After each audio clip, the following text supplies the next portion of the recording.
এভাবে হয় না, আপনাকে আর কতবার বলবো বলুন। কেন হয় না বলতে পারো? জানি না, কিন্তু এটা হওয়ার নয়, এটা ভার্চুয়াল। আর ভার্চুয়ালি রিলেশন মানে টাইম পাস। প্লিজ তাশা, বোঝার চেষ্টা করো। আমি সত্যি তোমাকে ভালোবাসি। দেখো ইমু, এটা ভালোবাসা নয়, সাময়িক ভালো লাগা। তাশা, এটা ভালো লাগা নয়, কতবার বোঝাবো? আমি আর কতবার বোঝাবো আপনাকে যে আমি আপনাকে ভালোবাসতে পারবো না। I really love you. তুমি ছাড়া নিজেকে আমার শূন্য শূন্য লাগে। তোমার সাথে যখন আমি কথা বলি, আমি তখন অন্য জগতে চলে যাই। আমি ভুলে যাই আমার আশেপাশে কে আছে, কি করছে, কি ঘটছে, সব ভুলে যাই। তুমি বলতে আমি শুধু তুমি বুঝি। আমরা ফ্রেন্ড হিসেবে কি ঠিক আছি না? ফ্রেন্ডই তো ছিলাম। হ্যাঁ, ছিলাম আগে, কিন্তু কখন তোমাকে ভালোবাসতে শুরু করেছি নিজেও জানি না। প্লিজ তাশা, একবার হ্যাঁ বলো শুধু। ক্ষমা করবেন আমায়। নেক্সট টাইম যদি আপনি আমাকে ভালোবাসার কথা বলেন, তাহলে আমি আপনাকে সবকিছু থেকে ব্লক করে দিব। মেসেজটা দিয়ে আর অপর প্রান্ত থেকে কি মেসেজ আসবে তার অপেক্ষা না করে অনলাইন থেকে বেরিয়ে আসি। আর একটু থাকলে ইমোর মায়া জালে আটকা পড়ে যাব। কিন্তু এটা কখনোই হতে দেওয়া যাবে না। জানি আমিও ওর প্রতিটা কথা সত্য, কিন্তু আমার কোনো উপায় নেই। তাই নিজেকে সব সময় দূরে সরিয়ে রাখি। ইমোর থেকে নিজেকে দূরে রাখতে আমারও খুব কষ্ট হয়, কারণ আমিও যে তাকে ভালোবাসি। বন্ধুত্ব থেকে কখন যে মনের কোঠায় জায়গা দিয়ে দিয়েছি জানা নেই। চিৎকার করে বলতে ইচ্ছে করছে, ইমু, আমিও তোমাকে খুব ভালোবাসি, খুব বেশি ভালোবাসি তোমার এই পাগলি তাসাটা তোমাকে। হাজার চেষ্টা করেও বলতে পারবো না।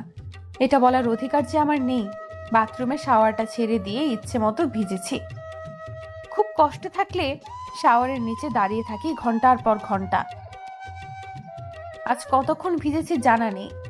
আয়নার সামনে দাঁড়িয়ে চুল মুছছি, হঠাৎ আয়নার দিকে খেয়াল করলাম চোখ দুটো ফুলে একাকার। চোখ মুখ ফুলে গেছে, যা তা অবস্থা। কাঁদলে এমন হয় এটা নতুন না। তাই না বলে এইভাবে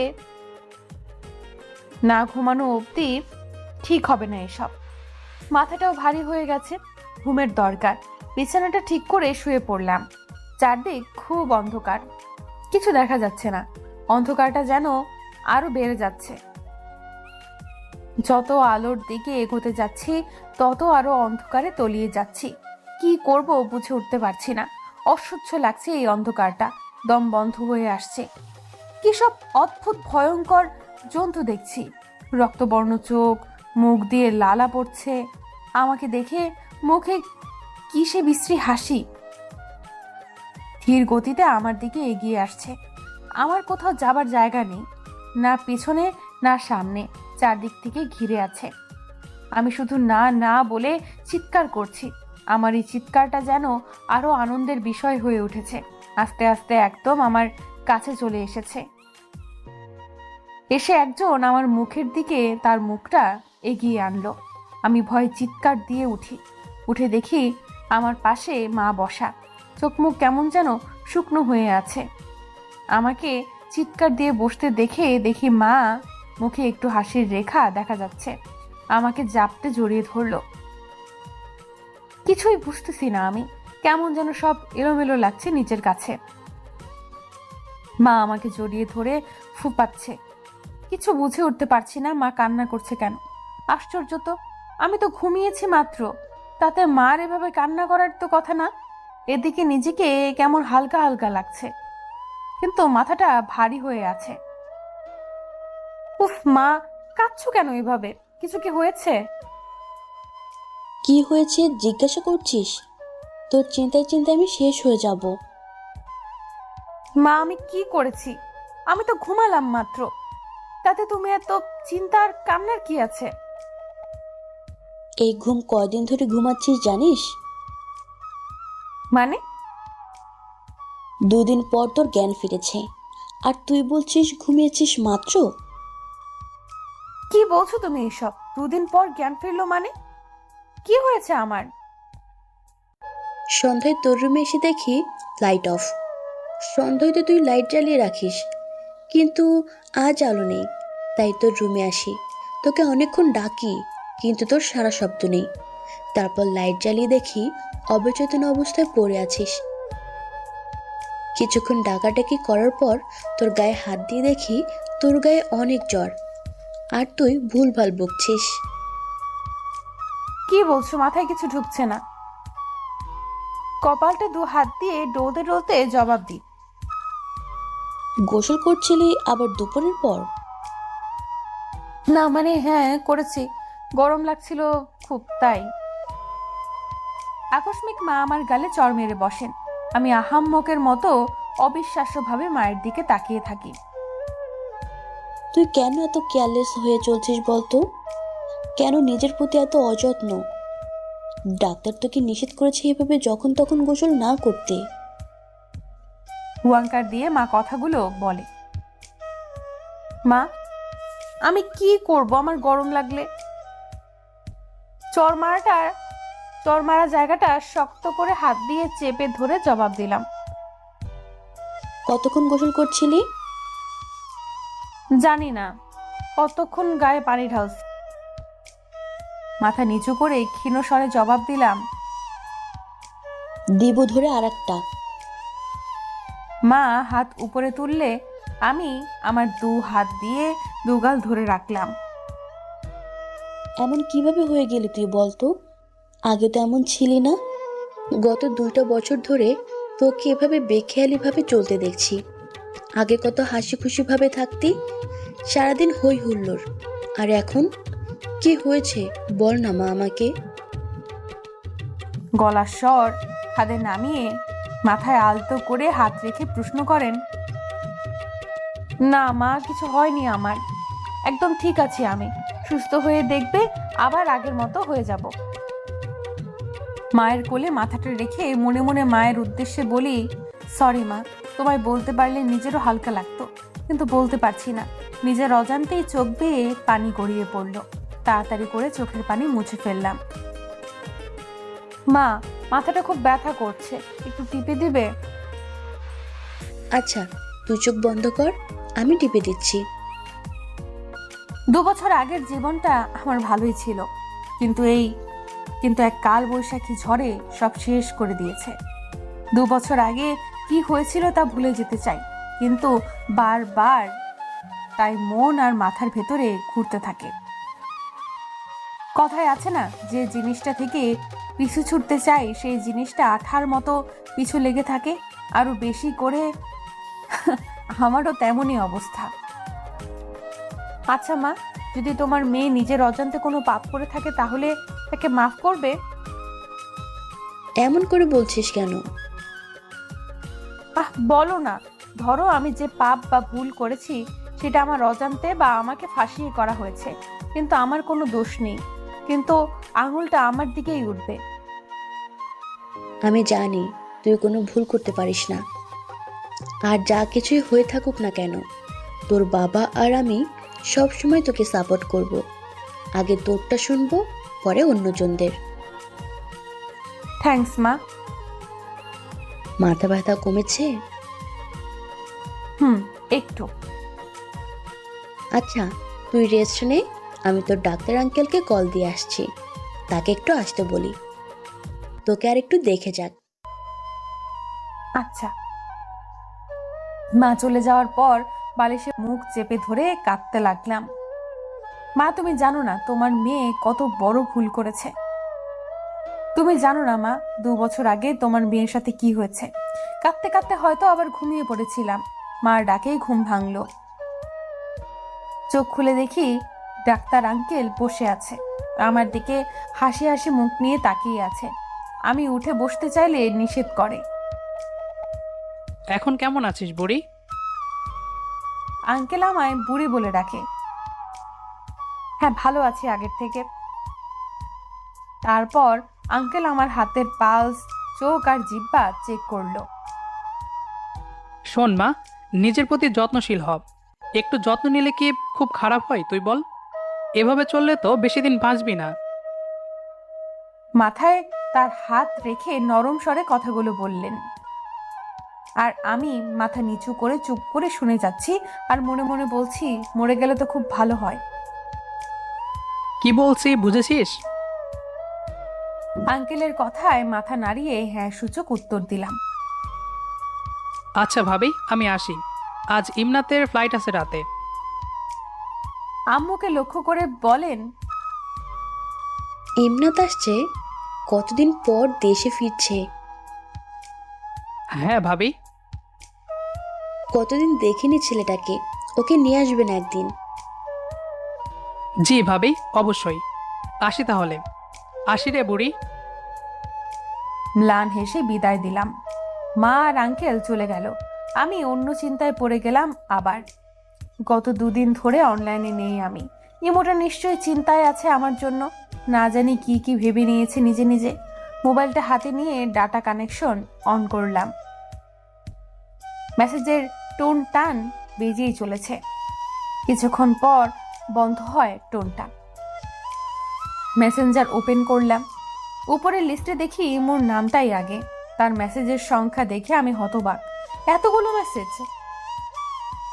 আই এম সরি তাশা, আর বলবো না ভালোবাসার কথা তোমায়। প্লিজ তাশা, মেসেজের উত্তর দাও। প্রমিস, আমি আর বলবো না তোমায় ভালোবাসি সেটা। কোথায় তুমি তাশা? সারাদিন তোমায় দেখছি না লাইনে। এভাবে শাস্তি দিও না প্লিজ তাশা। তুমি আমার সাথে কথা না বললে নিতে পারি না আমি সত্যি সরি তাশা। এভাবে অভিমান করে নিজেকে আড়াল করো না আমার থেকে। তুমি যেমন বলবে আমি তেমনটাই শুনবো। মনের মধ্যে কেমন জানি লাগছে, অস্থিরতা কাজ করছে, বারবার তোমার কথা মনে পড়ছে। আচ্ছা, তুমি ভালো আছো তো? তোমায় আমি একটা কল অবধি করতে পারছি না, সেই অধিকারটা তুমি দাওনি। এভাবে গিল্টি ফিলের মধ্যে আমি আর থাকতে পারছি না। আজ 2 দিন তুমি লাইনে নেই। সত্যি নিজেকে খুব অপরাধী মনে হচ্ছে। আমার কারণে তুমি লাইনে আসছো না। ওর এতগুলো মেসেজ দেখে আমি স্তব্ধ। মনের মাঝে এক খারাপ লাগা কাজ করছে। ছেলেটা এই 2 দিন কতটা কষ্টে ছিল ভাবলেই নিজেরই খারাপ লাগছে। ওর এতগুলো মেসেজ দেখে কি উত্তর দেব বুঝে উঠতে পারছি না। তাই সিন করে রেখে দিলাম। মোবাইলও এক সাইডে রেখে দিলাম। ওর প্রতিটা কথা মনের ভেতর বারবার রিপিট হচ্ছে। মোবাইলটা আবার হাতে নিলাম। ইমোর দেওয়া প্রতিটা মেসেজ আবার পড়লাম, কিন্তু কি উত্তর দেব বুঝে উঠতে পারছি না। একটা দ্বন্দ্বের মধ্যে পড়ে গেলাম। আচ্ছা, এক কাজ করলে কেমন হয়? ওকে যদি কল দিই আমি, ওর নাম্বারটা তো আমার কাছে আছেই। হ্যাঁ, এটাই ঠিক হবে। আমি কল করলে ইমু অনেক হ্যাপিও হবে। ওকে তাহলে কলই দেই। ইমু নাম দিয়ে সেভ করা নাম্বারটা বের করে কল দিলাম ইমুতে। বুকের মধ্যে কেউ একজন যেন হাতুড়ি পেটাচ্ছে খুব জোরে। ধুক ধুক শব্দ হচ্ছে। সারা শরীর বরফ হয়ে যাচ্ছে। বা পাটা বারবার নাড়ছি। রিং হচ্ছে না? রিং হচ্ছে তো হচ্ছে। রিং হচ্ছে তো হচ্ছে, কিন্তু কল ধরলো না। কল না ধরায় আমার সব কিছু বন্ধ হয়ে গেল। মনের আকাশে মেঘ নেমে আসলো এক মুহূর্তে। আবার ট্রাই করলাম। রিং হচ্ছে, কিন্তু আবারও ধরলো না। ও কল না ধরায় মনের মধ্যে ভয় কাজ করছে। আচ্ছা, ও কি তাহলে আমাকে এড়িয়ে চলছে? 2 দিন লাইনে ছিলাম না তার জন্য কি অভিমান করে কল ধরছে না? কিন্তু আমি তো ইচ্ছে করে তো আর অফলাইনে ছিলাম না। আবারও ট্রাই করলাম। এবারও ফলাফল শূন্য।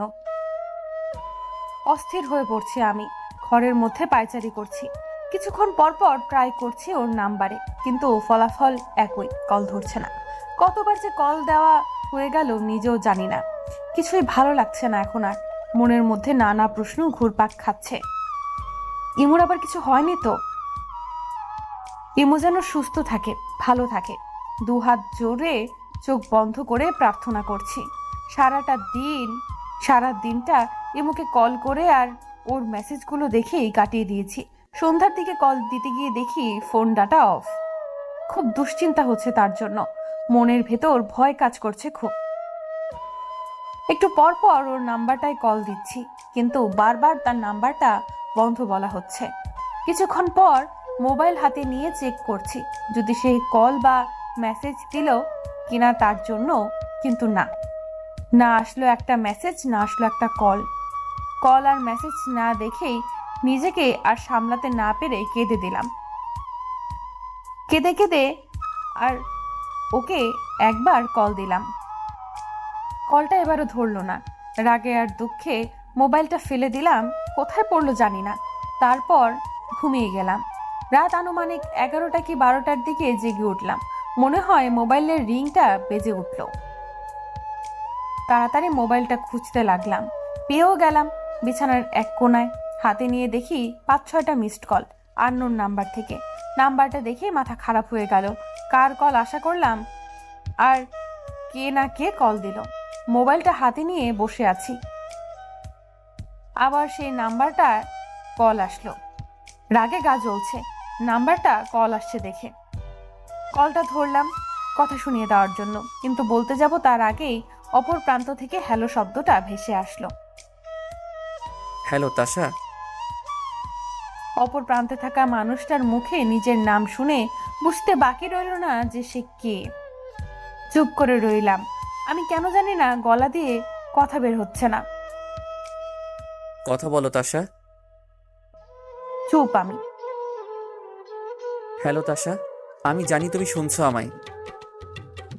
আবারও চুপ আমি।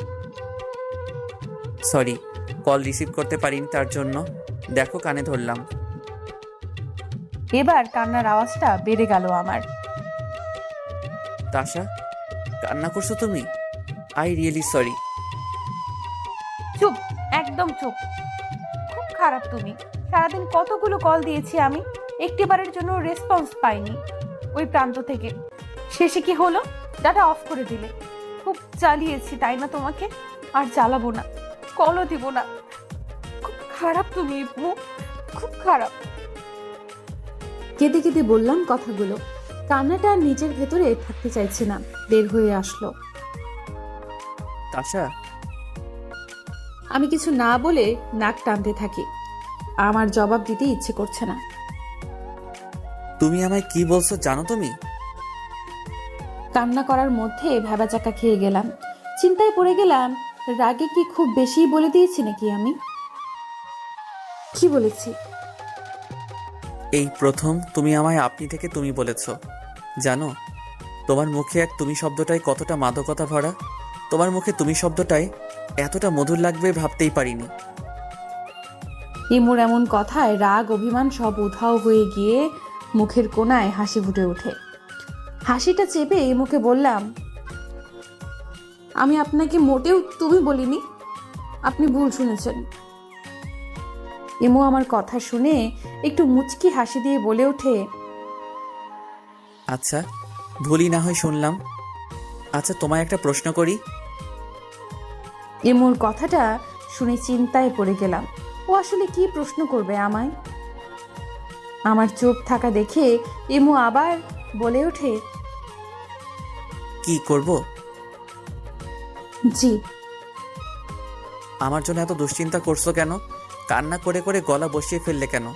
আমি তোমার লাইফে না থাকলে তো তুমি হ্যাপি। ইমুর কথার জবাব না দিয়ে আমি চুপ করে রইলাম। কি ব্যাপার, উত্তর দিচ্ছ না কেন? ইমুর প্রশ্নকে উপেক্ষা করে আমি পাল্টা প্রশ্ন করি ইমুকে, আপনি সারাদিন কোথায় ছিলেন? খুব মিস করছিলে বুঝি আমায়, নাকি ভয় পেয়ে গিয়েছিলে? কি আমি তোমার থেকে দূরে চলে গেছি? না, এসব কিছুই না, বাই। তাশা, মনের কথাটা বলে দিলে কি হয় তোমার? তুমি খুব ভালো করে জানো তুমিও আমাকে ভালোবাসো। তারপরেও কেন নিজেকে এভাবে দূরে সরিয়ে নিচ্ছ বারবার? কিছুক্ষণ চুপ থেকে, আমি আপনাকে ভালোবাসি না। কথাটা বলতে কষ্ট হচ্ছিল খুব আমার, তবুও আমার বলা লাগছে, কারণ আমি নিরুপায় অনেকটা। ভালোই যদি না বাসো তাহলে আমাকে নিয়ে এত দুশ্চিন্তা কিসের? হাজারটা কল কেন দিয়েছো? কেন কান্না করে করে চোখ মুখ ফুলিয়ে ফেলেছো? জানি না, আমি শুধু একটা কথাই জানি, আর সেটা হচ্ছে আমি আপনাকে ভালোবাসি না। তাশা, একটা বার শুধু নিজের মনেরটা শুনো, শুধু একটি বার। তুমি আমায় ভালোবাসো কি বাসো না ভালো করেই বোঝে যাবে। আমার মন বলতে কিছু নেই, আমি রাখছি। আপনি আমাকে অনেকগুলো মেসেজ দিয়েছেন, তাই কল দিয়েছি, আর কিছু না। ভালো থাকবেন। এটা বলে কল কেটে দিয়ে মোবাইলটা বিছানায় রেখে দিলাম, আর আমি ফ্লোরে বসে কাঁদতে লাগলাম। হিমু, আমিও তোমায় খুব ভালোবাসি, কিন্তু আমি চাই না আমার জীবনের সাথে তোমার জীবনটা জড়িয়ে যাক, আর তোমার জীবনে আধার নেমে আসুক। তুমি ভালো থাকো হিমু। আমার সম্পর্কে তোমায় আমি বলতেও পারবো না, তাই তোমার থেকে দূরে থাকাটাই দুজনের জন্য ভালো। নিজস্ব কিছু গোপন কথা থেকে থাকে, যা কিনা একদম একান্ত, কাউকে বলতে চেয়েও বলা যায় না। যন্ত্রণাটা একান্তই ব্যক্তিগত। মোবাইলটা হাতে নিয়ে এমুকে সব কিছু থেকে ব্লক করে দেওয়ার সিদ্ধান্ত নিলাম। যখন ওর আইডিতে ঢুকলাম, তখন দেখি ও আমায় একটা ভয়েস মেসেজ পাঠায়। তাশা, আমার যা জানার জেনে নিয়েছি। তুমি যত যাই করে থাকো না কেন, আমি তোমাকে ভালোবেসেই যাব। তুমি আমায় যত দূরে পাঠানোর চেষ্টা করবে, আমি ঠিক ততটা কাছে যাব তোমার। আমি হাল ছাড়ছি না।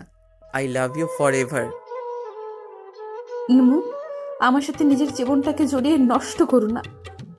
আমি তোমার জন্য না, প্লিজ বোঝার চেষ্টা করো তুমি। যা বোঝার বুঝে নিয়েছি আমি। আর হ্যাঁ, তুমি করে বলবে এখন থেকে। আপনিতে যেন আর না যাই।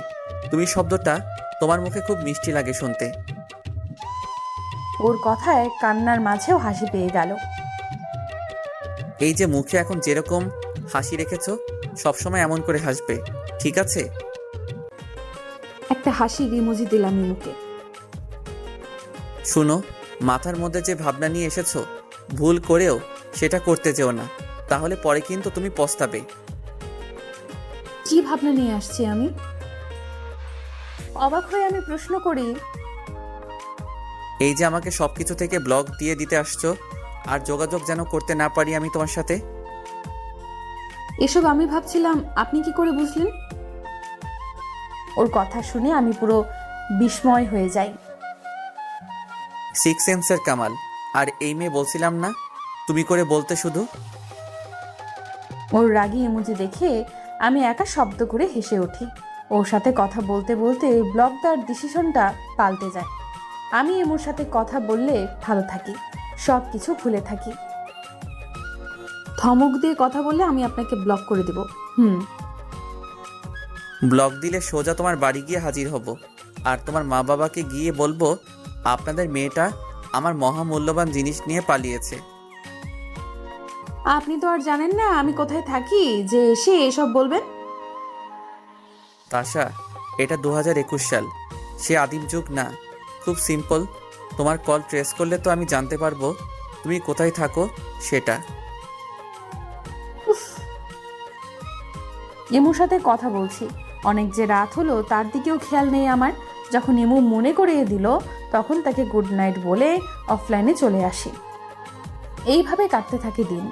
এমু আমায় আর একটা বারের জন্য তার ভালোবাসার কথা বলেনি, ফ্রেন্ডলি কথা বলছিল। কেন জানি এমুর সাথে কথা বললে আমি আর আশপাশের সব কিছু ভুলে যাই। সব সময় ওর কথাগুলো আমার কানে বাজে। ওর কথা ভেবে আনমনেতে হেসে ফেলি। দিন যত যাচ্ছে ইমোর সাথে আমি আরো তত আষ্টে পৃষ্ঠে লেগে যাচ্ছি, ওর মায়ায় আবদ্ধ হয়ে যাচ্ছি। এই মায়া থেকে দূরে যাওয়াটা আমার জন্য খুব কষ্টকর হয়ে উঠবে। ওর মায়া জালে যতটা না নিজেকে আটকাতে চাই, তার থেকে দ্বিগুণ বেশি তার মায়া জালে আটকা পড়ে যাচ্ছি। এর পরিণাম যে খুব একটা ভালো হবে না, তা খুব ভালো করে আমার জানা আছে। কিন্তু আমি কি করব? আমি যে পারছি না তার থেকে নিজেকে দূরে সরাতে, না পারছি তার থেকে নিজেকে দূরে সরাতে, আর না পারছি সত্যিটা বলতে। যে করেই হোক ইমুকে এটা বলাই লাগবে, না হলে তো ওর সাথে খুব অন্যায় হয়ে যাবে, ওকে ঠকানো হবে। আমি কখনোই চাই না কেউ ঠকুক, আমায় বিশ্বাস করে, আমায় ভালোবেসে। এভাবে চলতে দেওয়া যাবে না। এমু থেকে নিজেকে দূরে নিয়ে যেতেই হবে নিজেকে। এটা আমাকে পারতেই হবে, হোক কষ্ট, তারপরেও আমায় পারতে হবে। এইভাবে চললে এমুর ভালোবাসা দিন দিন বাড়তেই থাকবে। কি করব? একটা উপায় বের করতে হবে। ইমুর মায়ায় কেন এত আষ্টেপৃষ্ঠে জড়িয়ে পড়ছি? ওর মায়াজাল থেকে আমায় বের হতে হবেই। এসব 7-5 চিন্তায় চিন্তায় মাথাটা ফেটে যাচ্ছে। মাথায় অসহ্য যন্ত্রণা শুরু হয়ে গিয়েছে। চোখগুলো জ্বালাপোড়া করছে। ভীষণ করে মনে হচ্ছে যেন এখন চোখ ফেটে অগ্নিখণ্ড বের হবে। 2 হাত দিয়ে চুলগুলো টেনে ধরে আছি। দাঁতে দাঁত চেপে ধরে সহ্য করার চেষ্টা করছি, কিন্তু সহ্য ক্ষমতা নেই এই যন্ত্রণা সহ্য করার। তাড়াতাড়ি উঠে ওয়াশরুমে গিয়ে পানির ট্যাপটা ছেড়ে দিয়ে তার নিচে মাথাটা দিয়ে বসে রই। মাথা দিয়ে যেন আগুন বের হচ্ছে। চোখে জোরে জোরে পানির ঝাপটা মারতে লাগলাম। প্রায় 10-15 মিনিট পানি ঢালার পর রুমে এসে মাথাটা মুছে বিছানায় শুয়ে পড়ি। মাথার উপর বালিশটা দিয়ে চেপে ধরলাম। চারদিকে সোনালি রোদ্দুর চিকচিক করছে। একদম সত্য যুবতী মেয়ে তার হাতের আঙুলের ফাঁক দিয়ে সোনালি রঙের রোদ্দুরকে দেখছে। হাত বাঁকিয়ে ধরে, চোখগুলো তার ঘন কালো, চুলগুলো সোজা হালকা বাদামি রঙের। বাতাসে ঢেউ খেলে মুখে এসে পড়ছে তার অবাধ্য চুলগুলো মুখে এসে পড়তেই মেয়েটা সুরসুরি পেয়ে খিলখিলিয়ে হেসে ওঠে। নিজের চুল নিজের মুখে লাগছে, তাতেও সে কি সুরসুরি। মেয়েটা রোদের সাথে খেলছে আনমনে আর হাসছে, কিন্তু চেহারাটা অস্পষ্ট। হুট করে আকাশটা ঘন কালো মেঘ হয়ে এক দানবের রূপ ধারণ করে ফেলে। মেয়েটার দিকে তেড়ে আসছে মেঘের দানবটা। এখনই বুঝি গ্রাস করে ফেলবে ওকে। আচমকা মেঘের দানবটা মেয়েটাকে গ্রাস করে নিতে আসলে সে চিৎকার দিয়ে ওঠে। থরফরিয়ে শোয়া থেকে বসে পড়লাম। উপরের দিকে তাকিয়ে দেখি ফ্যানটা ফুল স্পিডে চলছে, কিন্তু তারপরেও আমি ঘেমে একাকার, হাঁপাতে থাকি। আজকাল বড্ড অদ্ভুত ভয়ঙ্কর স্বপ্ন দেখি, যার কোনো হাগামাথা খুঁজে পাই না। বড্ড অসহায় লাগে। স্বপ্নগুলোর মানে খুঁজতে থাকি। আমার কাছে হয়তো জানা আছে এই স্বপ্নের মানে, আবার হয়তো না। গলাটা শুকিয়ে কাঠ হয়ে গিয়েছে, পানি খাওয়া প্রয়োজন। পাশের টেবিল থেকে পানির বোতল নিয়ে দেখি বোতলে পানি নেই, তাই আর না পেরে বোতলটা হাতে নিয়ে নিচে আসি। নিচে নেমে আসতেই দেখি আম্মু কার সাথে যেন সোফায় বসে হেসে হেসে কথা বলছে। আমার বিপরীতে থাকায় দেখতে পারছি না সোফায় কে আছে সেটা, শুধু মাথাটা দেখা যাচ্ছে। চুলগুলো ঘন কালো, পেছনের দিকে একদম ছোট ছোট, মাথার মাঝ বরাবরগুলো কিন্তু কিছুটা লম্বা। আমি সেদিক থেকে চোখ সরিয়ে ডাইনিং টেবিলের দিকে এগিয়ে যাই। সচরাচর অপরিচিত কারোর সামনে আমি যাই না, কিন্তু আম্মুর কথা বলার ধরন দেখে তো মনে হচ্ছে না অপরিচিত। যাক গিয়ে, প্রয়োজন হলে আম্মু ডেকে নেবে। আমি ডাইনিং টেবিলের একটা চেয়ার টেনে বসে এক গ্লাস পানি খেয়ে বোতলটায় পানি ভরে আবার উপরের দিকে চলে আসতেই আম্মু ডাক দেয়। ওই তো তাশা ঘুম থেকে উঠেছে। তাশা, এদিকে আয় তো, তোর ডাক্তার আঙ্কেল এসেছে। আম্মুর কথায় আম্মুর কাছে গেলাম। আম্মুর পাশে গিয়ে কয়েক মিনিটের জন্য আমি থমকে গেলাম। ডাক্তার আঙ্কেলের পাশে 25-26 বছরের একটা ছেলে বসে আছে। হতে পারে এর থেকে বেশিও হতে পারে তার বয়স, আমার অনুমানও ভুল হতে পারে। পরনে সাদা শার্ট, মোবাইলের দিকে তাকিয়ে কি যেন করছে। চেহারাটা ঠিক ভালো করে দেখা যাচ্ছে না, কিন্তু এই ছেলেকে দেখে আমার এত অস্থির লাগছে কেন? মনে হচ্ছে একে আমি চিনি, কিন্তু না, এর আগে কখনো তো তার সাথে আমার দেখাই হয়নি, কোথাও তো তাকে দেখিনি। তাহলে এমন লাগছে কেন আমার? কি রে, এভাবে দাঁড়িয়ে আছিস কেন? বস। আম্মুর ডাকে আমি কিছুটা স্থির হয়ে আম্মুর পাশে বসি। আসসালামু আলাইকুম আঙ্কেল। ওয়ালাইকুম আসসালাম। কেমন আছিস বুড়ি? আলহামদুলিল্লাহ, তুমি? আলহামদুলিল্লাহ, আমিও। শরীর কেমন? এই তো ভালো। ঠিকমতো যত্ন নিচ্ছিস তো, নাকি অবহেলা করছিস? হ্যাঁ, নিচ্ছি।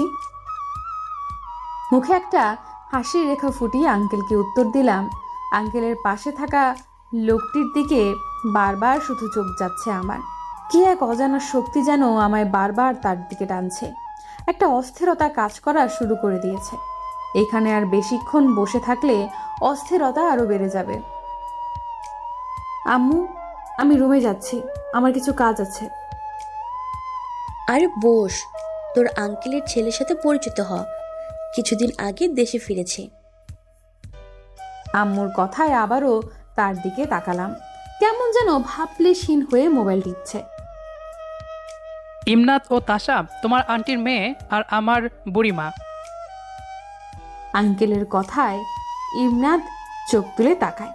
চোখগুলো দেখতেই বুকটা ধক করে ওঠে। ক্যাট আই, ঘন কালো জোড়া ভ্রু, এটা যেন খুব পরিচিত। নাকটা সরু চিকন, মুখ ভর্তি ছোট ছোট দাড়ি। কিছুদিন আগে হয়তো শেভ করেছে। শেভ করার পর ছেলেদের ফার্মের ছোলা মুরগির মতো লাগে, কিন্তু তার কয়েকদিন পর যে ছোট ছোট দাড়ি ওঠে তাতে তাদের চেহারাতে এক অমায়িক ভাব ফুটে ওঠে। এই ছেলেটার বেলাতেও তেমন। ক্লিন শেভে কেমন লেগেছে এই ছেলেটা তা ঠিক বলতে পারবো না।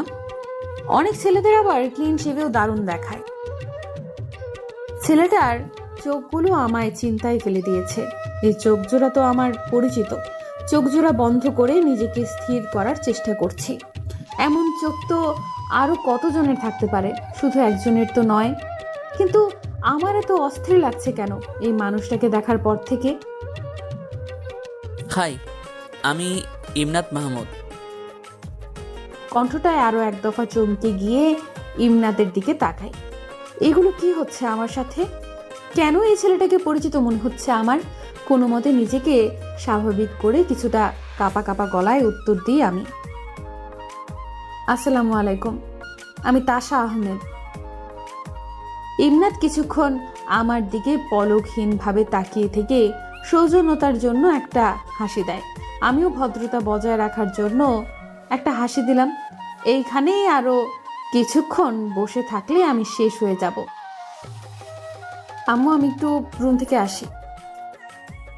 আচ্ছা যা, তাড়াতাড়ি আসিস, একসাথে সবাই লাঞ্চ করব। আচ্ছা। এটা বলে উঠে দাঁড়িয়ে ইমনাতের দিকে আরো একবার তাকালাম। চোখাচোখি হওয়াতে হাসির বিনিময় করে উপরের রুমে এসে ঠাস করে দরজাটা বন্ধ করে দেই। জোরে জোরে নিঃশ্বাস নিতে থাকি। ঘরের মধ্যেই এদিক থেকে সেদিক হাঁটছি আর পায়চারি করছি। আচ্ছা, আমি যেটা ভাবছি সেটা কি সত্যি? ও কি ইমনাত নাকি ইমু? কি ভাবছি এগুলো? কিন্তু চোখগুলো এত মিল কেন? হুবহু একরকম। ভাবতে পারছি না কিছু। কি করব আমি এখন? কি করব? হ্যাঁ, মোবাইলটা হাতে নিয়ে তাড়াতাড়ি ডাটা অন করে ইমুকে ইমোতে কল দিলাম, কিন্তু না, কল রিসিভ হলো না। আবার দিলাম, কেটে দিল। কেটে দেওয়াতে মনের মধ্যে একটা সন্দেহ ঢুকলো। তার মানে আমি যা ভাবছি তা। এই মুহূর্তে আমি ইমোর সামনে দাঁড়িয়ে আছি। আমার যেন বিশ্বাসই হচ্ছে না এই আর কেউ না, ইমনাত। ও টেবিলে তার দু হাত ভর দিয়ে দাঁড়িয়ে আমার দিকে শান্ত চোখে তাকিয়ে আছে। ইমনাতকে দেখে আমার শ্বাসটাই আটকে গিয়েছে। প্রথম যেদিন ইমনাতকে আমাদের বাসায় দেখি সেদিন আমার কিছুটা সন্দেহ হয় ওর চোখ দেখে। তখন কিছুটা ভরকে গেলেও পরে নিজেকে এই বলে সহজ করি, এই রকম চোখ কতজনেরই তো থাকতে পারে। কিন্তু আমার দ্বিতীয় দফায় আবার ধাক্কা খাই যখন ইমনাতকে একপাশ থেকে দেখি। ওর একটা ছবি ছিল, মুখটা বাম দিক করে সামনের দিকে করে রাখা, বাম গালে হাত রেখে পাশ করে রাখার ফলে তার ঘাড়ে সারিবদ্ধ গাঢ় কালো 3টা তিল ছিল। মজার ব্যাপার হচ্ছে ওর কানের লতিতে একটা কালো তিল ছিল। তিলগুলো ছবিতে স্পষ্ট বোঝা যাচ্ছিল। ইমনাতের সাথে সেদিন ওদের বাসায় যাচ্ছিলাম ওর বোন আরিশার বিয়ের জন্য। ডাক্তার আঙ্কেল জোর করে বিয়ের কয়েকদিন আগে নিয়ে যাওয়ার বায়না করে। আমার ঘরবন্দি থাকতে ভালো লাগে, কোথাও গেলে কেমন যেন অস্বস্তি লাগে নিজের মাঝে। আমি না করেছিলাম, কিন্তু মা আর আঙ্কেলের জোরাজোরিতে আমার নাকে হ্যাঁ করতে হয়েছিল। প্রায় অনেক দিন পর আমি ঘরের বাহিরে, ঠিক কতদিন সেটা আমার জানা নেই। আমি পেছনের সিটে বসতে গেলে আঙ্কেল বললেন, আমি আমার চেম্বারের সামনে নেমে যাব, তুমি সামনে সিটে বসো। পরে আবার তুমি যদি পিছনের সিটে আর ইমরান ড্রাইভিং সিটে থাকে তাহলে লোকে ভাববে সে তোমার ড্রাইভার। কথাটা বলে আঙ্কেল হেসে উঠে শব্দ করে। ইমনা তো আঙ্কেলের কথা শুনে মাথা নিচু করে নিঃশব্দে হাসে। আমি আর চোখে সে হাসিটাকে দেখে অন্যদিকে মুখ ঘুরিয়ে নিই।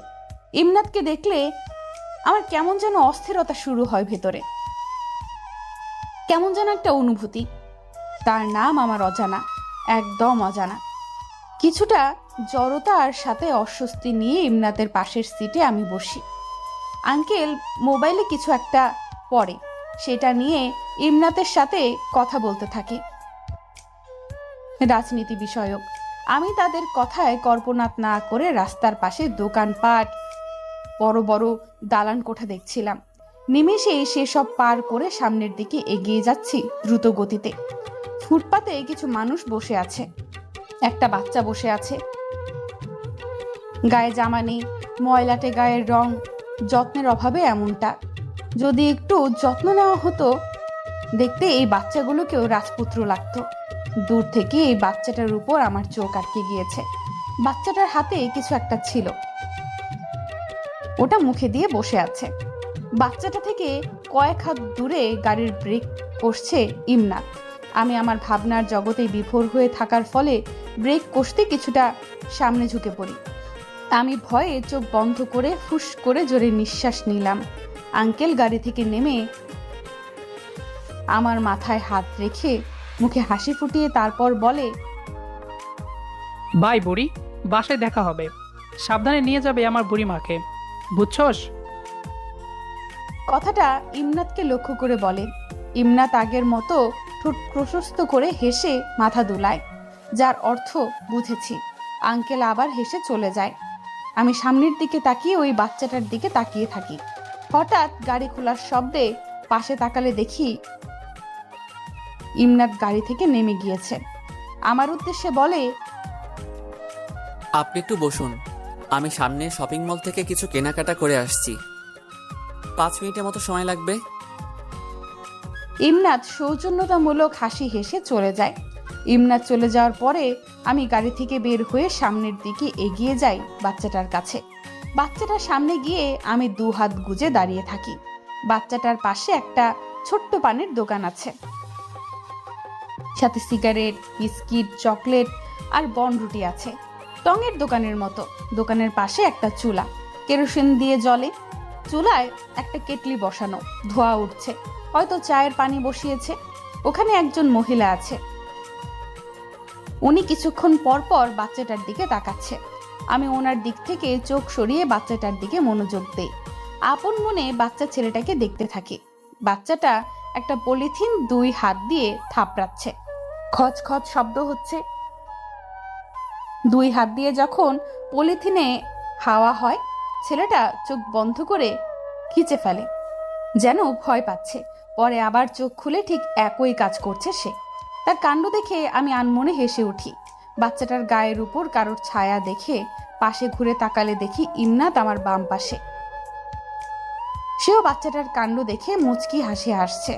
মুখটা অনেক মসৃণ এই ছেলের, সোনালি রোদের মতো হলদে একটা ভাব। পরেছেও হলুদ রঙের একটা গেঞ্জি, হাতে কয়েকটা শপিং ব্যাগ। আমি তার দিকে তাকিয়ে আছি, সেটা বুঝতে পেরে সেও আমার দিকে তাকায়, হাসি দিয়ে বলে, খুব আদুরে তাই না? তার হাসির সাথে তাল মিলিয়ে আমি বলি। ইমনাতের মুখের হাসিটা দেখলে মনে হয় খুব প্রশান্তিময় হাসি। ওর মুখ্য হাসি দেখলে সামনে যদি মন খারাপ করে কোনো মানুষ বসে থাকে, তাহলে তার এই হাসি দেখে নিমেষেই তার মন খারাপ দূর হয়ে যাবে। অনেকটা মন ভালো হওয়া ওষুধের মতো। ইমনাত টঙের দোকানে থাকা মহিলাকে ডাক দেয়, এই যে আপু, একটু এদিকে আসবেন। মহিলাটি ইমনাতের ডাক শুনে কেমন থ মেরে যায় কয়েক সেকেন্ডের জন্য। পর মুহূর্তে নিজেকে স্বাভাবিক করে দোকানের ভেতর থেকে বের হয়ে আসে। মুখটা শুকনো আর কিছুটা ভয়ে ভয়ে মহিলাটি আমাদের দিকে আস্তে আস্তে পা ফেলে এগিয়ে আসে। মহিলাটি এগিয়ে আসতেই ইমনাত একটা কড়া গলায় বলে, বাচ্চাকে এভাবে খালি গায়ে এই রোদের মাঝে বসিয়ে রেখেছেন কেন? এত রোদের তাপ কি বাচ্চা সহ্য করতে পারবে? যে তাপে তাকে রাখছেন তাতে তো তার মাথা মগজ অর্ধেক গলে গেছে। এভাবে থাকলে একদিন তো সে মগজ শূন্য হয়ে যাবে।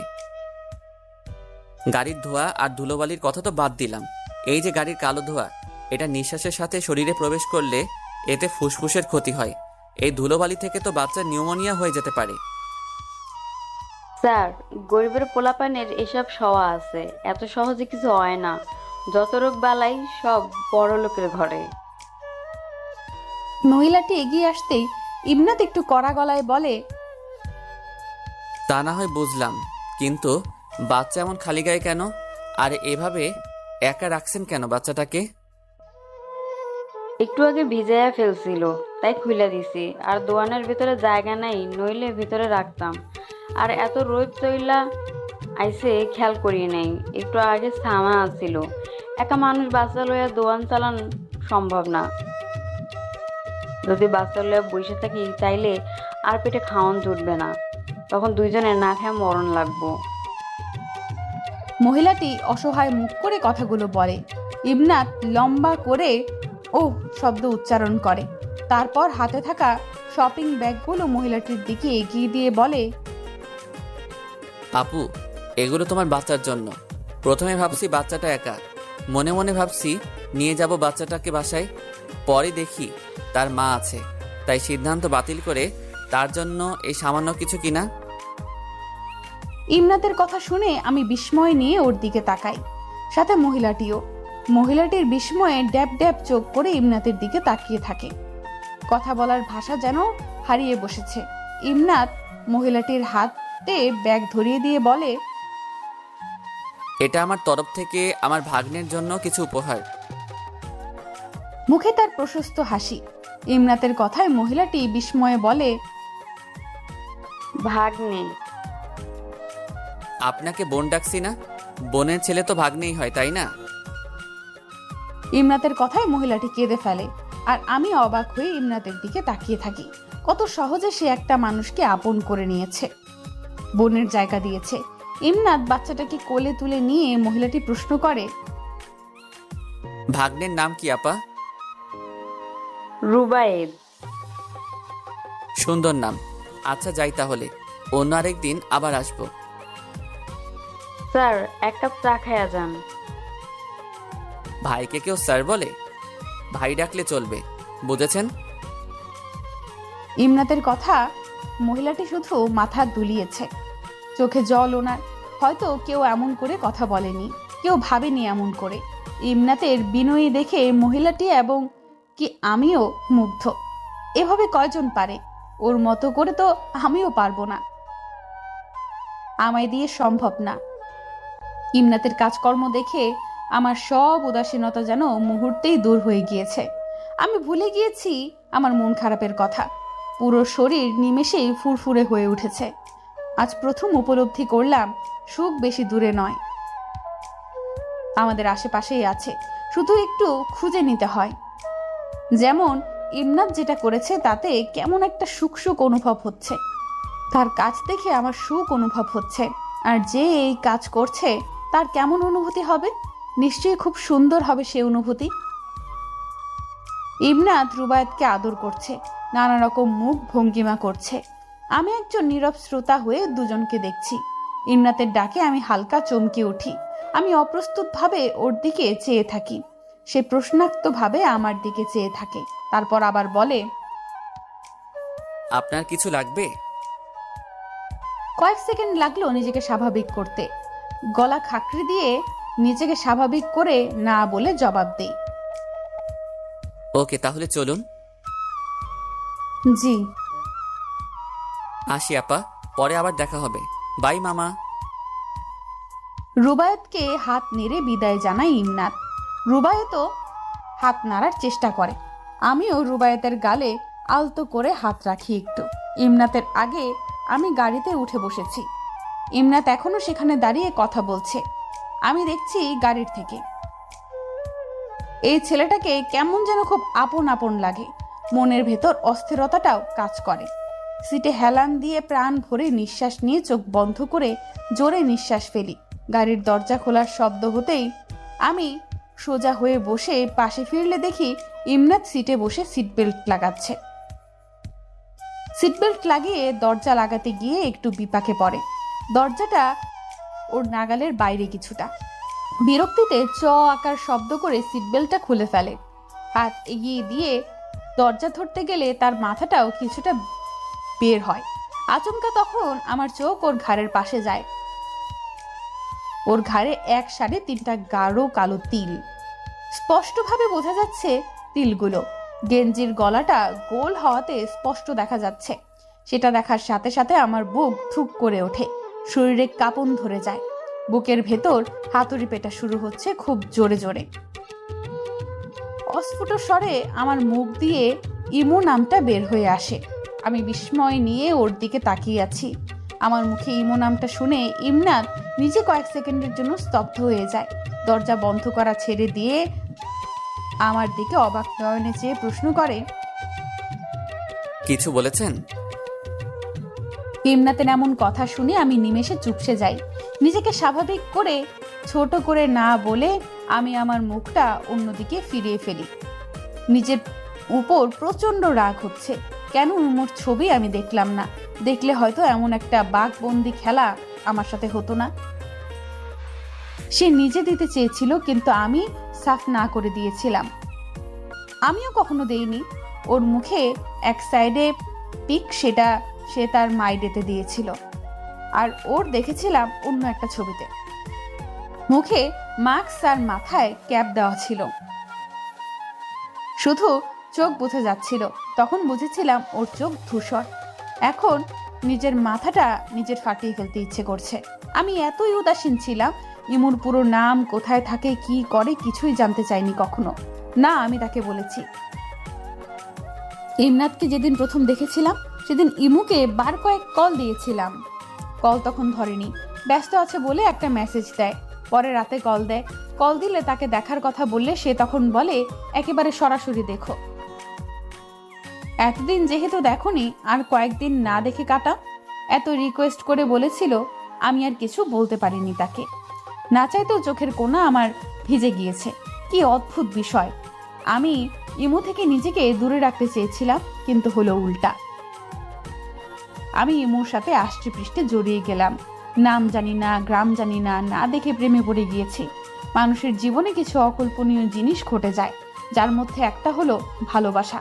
কখন হয়ে যায় টেরও পাওয়া যায় না, আর যখন টের পায় তখন প্রেম সাগরে সে হাবুডুবু খাচ্ছে হয়তো।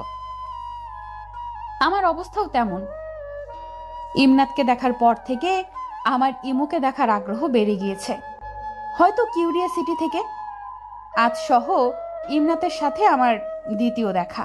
প্রথম দেখাতে মনে হয়েছিল এই ছেলেটাকে আমি চিনি, আর যখন ওর পাশের সিটে বসেছিলাম তখন মনে হচ্ছিল আমি আমার আপন কোনো মানুষের পাশে বসেছি। ডাক্তার আঙ্কেলের বাসায় এসেছি অনেকক্ষণ হচ্ছে। ড্রয়িং রুমটা বিশাল আকারের ছিল, হোয়াইট কালার পুরো ড্রয়িং রুম, নিচে টাইলস, সেটাও সাদা, আয়নার মতো চকচক করছে নিচটা। মাথার উপরে বেশ বড় একটা ঝাড়বাতি, গোল্ডেনের কাজ করা, গ্লাসের বানানো সিঁড়ি। সিঁড়িতে যখন পা দিচ্ছিলাম মনে হচ্ছিল ভেঙে নিচে পড়ে যাব আমি। এই বাড়িটা দেখে বোঝা যাচ্ছে বিলাসবহুল একটা বাড়ি, আর প্রাণোজ্জ্বল একটা ঘর। অনেকের দুটো, আঙ্কেলের দুটো মেয়ে আর একটা ছেলে আছে। ছেলে ইমনাত আর মেয়ে আলিশা আর ইয়ানা। আমি সবচেয়ে বেশি অবাক হয়েছি আন্টিকে দেখে। লম্বা, স্লিম, ফর্সা গায়ের রং।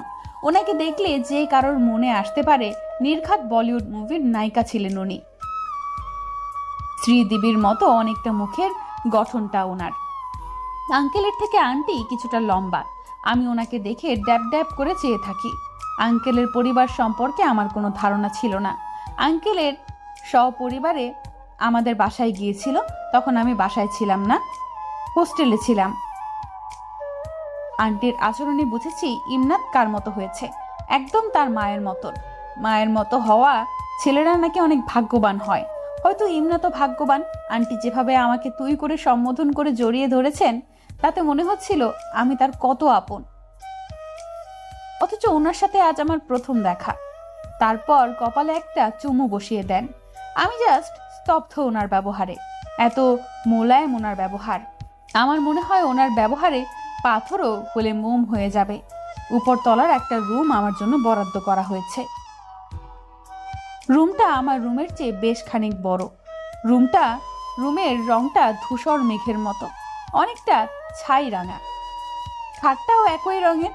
ঘরের এক কোণায় বড় ফুলের টব, সেখানে নানা রকমের প্লাস্টিকের ফুল সাজানো। ঘরের দেওয়ালে কয়েকটা পেন্টিং লাগানো আছে। খাটের পেছনের দেওয়ালে একটা মোনালিসার ছবি টানানো আছে। আমি কিছুক্ষণ সেটার দিকে তাকিয়েছিলাম। অদ্ভুত এক ছবি, মনে হচ্ছে আর চোখে আমার দিকে তাকিয়ে আছে। আমার মনে হচ্ছে ঠোঁট বাঁকিয়ে সে রহস্যময়ীভাবে হাসছে। মনে হচ্ছে সে হাসির পেছনে কোনো রহস্য আছে, আর সে রহস্যটা সে ছাড়া আর কেউই জানে না।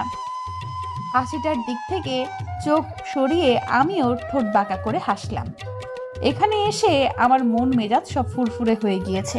তার কারণ অবশ্য এবারের লোকজন। তোমার আর আমার দেখা হয়তো হবে না, আর এটাই হয়তো আমার তরফ থেকে তোমার কাছে লাস্ট মেসেজ। কারণটা পরিষ্কার করে দেই, আমার বিয়ে ঠিক হয়েছে। আমার পরিবারের পছন্দ আর তাদের পছন্দ আমারও পছন্দ। ভালো থেকো, বাই। মেসেজটা টাইপ করে তার দিকে এক নজর চেয়ে থাকি। সেন্ড করতে গিয়েও আমার হাত থেমে গিয়েছে, মন সায় দিচ্ছে না। চোখ বন্ধ করে গভীরভাবে লম্বা নিঃশ্বাস টেনে নিজের মন আর মস্তিষ্ক দুটোকে শান্ত করার চেষ্টা করি। কয়েক সেকেন্ড পর শব্দ করে নিঃশ্বাস ফেলি। এত ভেবে কাজ নেই। ইমনাথকে দেখার পর থেকে আমার ইমুর প্রতি আগ্রহ বেড়ে দ্বিগুণ হয়ে গিয়েছে। যার থেকে দূরে ভাগতে চেয়েছি, ইমনাথের সূত্র করে ইমুর দিকে ঝুঁকে পড়েছি আরো। আমার তার থেকে দূরে যেতে হবে, তার আর কাছে নই। এই কথাটা আমি বেমালুম ভুলে গিয়েছি। ইমুর থেকে নিজেকে সরিয়ে নেওয়ার এটাই একটা সমাধান। তাই আমি মিথ্যের সাহারা নিই। যা হওয়ার হবে, তাকে এটা বলতে হবে। তাই আর ভাবা চলবে না। নিজের আবেগ নিজের নিয়ন্ত্রণে রেখে মন শক্ত করে ইমুকে মেসেজটা সেন্ড করে দেই। মেসেজটা দেওয়ার পরই বুকের ভেতর ধুকপুক ধুকপুক করছে। আই হ্যাভ নো আইডিয়া মেসেজটা দেখার পর ইমুর রিয়াকশন কেমন হবে বা স্রো আমায় বলবে, তার কিছু আমি জানি না। কিছুটা হয়তো আন্দাজ করতে পারছি, কিন্তু আমার নিজেকে নিজের লক্ষ্যে অটুট থাকতে হবে। দুর্বল হলে চলবে না। মোবাইলের স্ক্রিনের দিকে এক দৃষ্টিতে তাকিয়ে থাকি আমি। চোখের পলক ফেলতেও বোধ হয় ভুলে গিয়েছি ইমুকে মেসেজ করে তা দেখার জন্য, কিন্তু না, সে মেসেজের রিপ্লাই তো দূরে থাক, সিন অবধি করেনি। গভীর একটা নিঃশ্বাস ফেলে মোবাইলটা বিছানার উপর রেখে জানালার পাশে গিয়ে দাঁড়াই। দুই হাত মুড়ে জানালার বাইরের দৃশ্য দেখতে থাকি। জানালার পাশ থেকে একটু দূরে একটা আম গাছ রয়েছে। বাতাসে গাছের পাতা নড়ছে, তা আমি স্পষ্ট বুঝতে পারছি। ইমনাথকে দেখার পর নিজের ভেতর একটা উত্থান পতন শুরু হয়, যার ফলে আমি ইমোর আরো কাছে চলে যাওয়া তা আজ আমি রিয়েলাইজ হতেই আমার টনক নড়ে ওঠে। আমি যে কত বড় ভুল করতে যাচ্ছিলাম তা আমার কল্পনার বাইরে। ইমুর সাথে আমার বছর খানিক আগে পরিচয় হয় একটা গ্রুপটাতে যে যার সমস্যা নিয়ে পোস্ট করে সমাধান চায়। প্রবলেমটা হচ্ছে ডিপ্রেশন। আমরা এক একজন এক একটা ব্যাপার নিয়ে চিন্তা করতে করতে একসময় ডিপ্রেশনের শিকার হয়ে যাই। কারো সম্পর্ক বিচ্ছেদ হয়েছে তা নিয়ে ডিপ্রেশন, পরীক্ষায় ভালো রেজাল্ট হয়নি তা নিয়ে ডিপ্রেশন, চাকরি হচ্ছে না তা নিয়ে ডিপ্রেশন, আরো হাজার হাজার কারণে নানা রকম ডিপ্রেশন। এই ডিপ্রেশন নামের রোগে আমরা তখন আক্রান্ত হই যখন আমাদের অযোগ্যতা নিয়ে ফ্যামিলি, রিলেটিভ, সোসাইটি নানা রকম কটূক্তি কথা বলে। আমরা যা নই তা হওয়ার জন্য প্রেশার ক্রিয়েট করে। বিষয়গুলো আমাদের একটু একটু করে ঘায়েল করতে করতে এক সময় বিশাল আকার ধারণ করে ডিপ্রেশনের চূড়ান্ত পর্যায়ে পৌঁছে দেয়। অনেকে এসব সহ্য করতে না পেরে আত্মহত্যার মতন ভয়াবহ রাস্তাটা বেছে নেয়। কেউ বা এসব গ্লানি লাঞ্ছনা ভুলে থাকার প্রয়াসে মাদকাসক্ত হয়ে ওঠে। কেউ দিনের পর দিন ঘুমের ওষুধ সেবন করে থাকে নিজের ভেতরের দুঃখটা ভুলে থাকার জন্য। অনেকে সমস্যার সমাধান দেখে আমিও একদিন পোস্ট করি, খুব ছোট করে, কারণ আমি তখন একটা ট্রমার ভিতর দিয়ে যাচ্ছিলাম। এমন একটা বিষয়, সেটা আমাকে পুরোভাবে ঘায়েল করে দিয়েছে। দ্বিতীয়বার কাউকে বিশ্বাস করা আমার পক্ষে সম্ভব ছিল না। ওই একটা ঘটনাই আমার জীবন পুরো পাল্টে যায়। আমার সত্তা আমার থেকে আলাদা হয়ে যায়। আমার সব কিছু থমকে গিয়েছিল। আমি যে ঘটনা ভুলে থাকতে চাইলাম, কিন্তু তবুও বারবার তা আমার চোখের সামনে ভেসে ভেসে উঠত। আমি এতটাই ভেঙে পড়েছিলাম, আমি আমার পড়াশোনা অবধি ছেড়ে দিই। আমি বুঝে উঠতে পারছিলাম না আমার সাথে ঠিক কি হয়ে গেল। এটা গ্রুপটার সাথে যুক্ত হয়ে এতটাই বুঝতে পেরেছি মানুষের জীবন সমস্যায় জর্জরিত। কেউ সমস্যার সমাধান করতে সামনে এগোতে পারে, আর কেউ বা সে সমস্যার মাঝে থেকে নিজেকে শেষ করে দিতে উঠে পড়ে লাগে। আজ 2 দিন ইমুকে মেসেজ করেছি, না সে আমার মেসেজ সিন করলো আর না কোনো রিপ্লাই দিল। ইনফ্যাক্ট 2 দিন ধরে অনলাইনে আসেনি সে। এদিকে অস্থিরতায় আমি পাগল হয়ে যাচ্ছি। সে কেন লাইনে আসছে না, কেন রিপ্লাই করছে না, এটা নিয়ে আমি ছটফট করতে থাকি। আমি চাই সে মেসেজে রিপ্লাই করুক, সে কিছু বলুক আমায়। ভেতরে ভেতরে দম আটকে মারা যাওয়ার মতো অবস্থা হচ্ছে আমার। কোনো কিছুতে মন বসাতে পারছি না। মনে হচ্ছে আমি পাগল হয়ে যাচ্ছি। বিছানায় এপাশ ওপাশ করে উঠে বসি।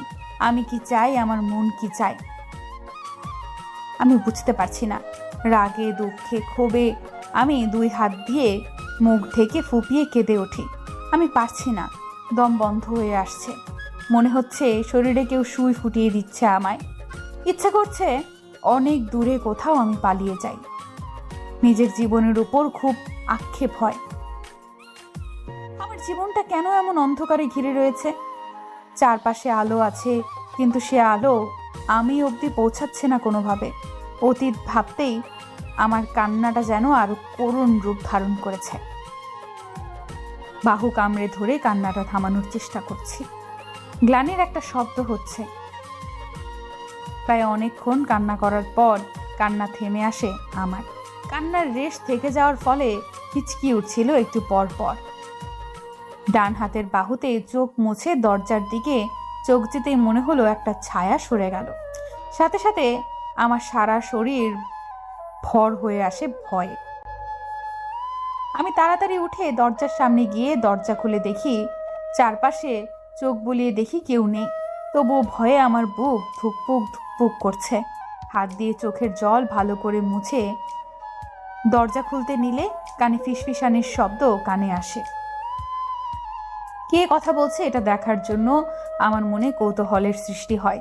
ধীর পায়ে ফিসফিস শব্দ যেদিকে থেকে আসতে থাকে আমি সেদিকে অগ্রসর হই ধীর পায়ে। এদিকে মনে ভয় কাজ করছে, একদিকে মনে ভয় কাজ করছে, অন্যদিকে আগ্রহ। ধীর পায়ে হেঁটে একটা রুমের সামনে এসে দাঁড়িয়ে পড়ি। এই রুম থেকে আসছে আওয়াজ, কয়েকজনের আওয়াজ। কিছু একটা নিয়ে বাড়াবাড়ি হচ্ছে তাদের মাঝে। দরজার সামনে এসে দ্বিধায় পড়ে গেলাম, ভেতরে যাব নাকি রুমে চলে যাব সেটা নিয়ে।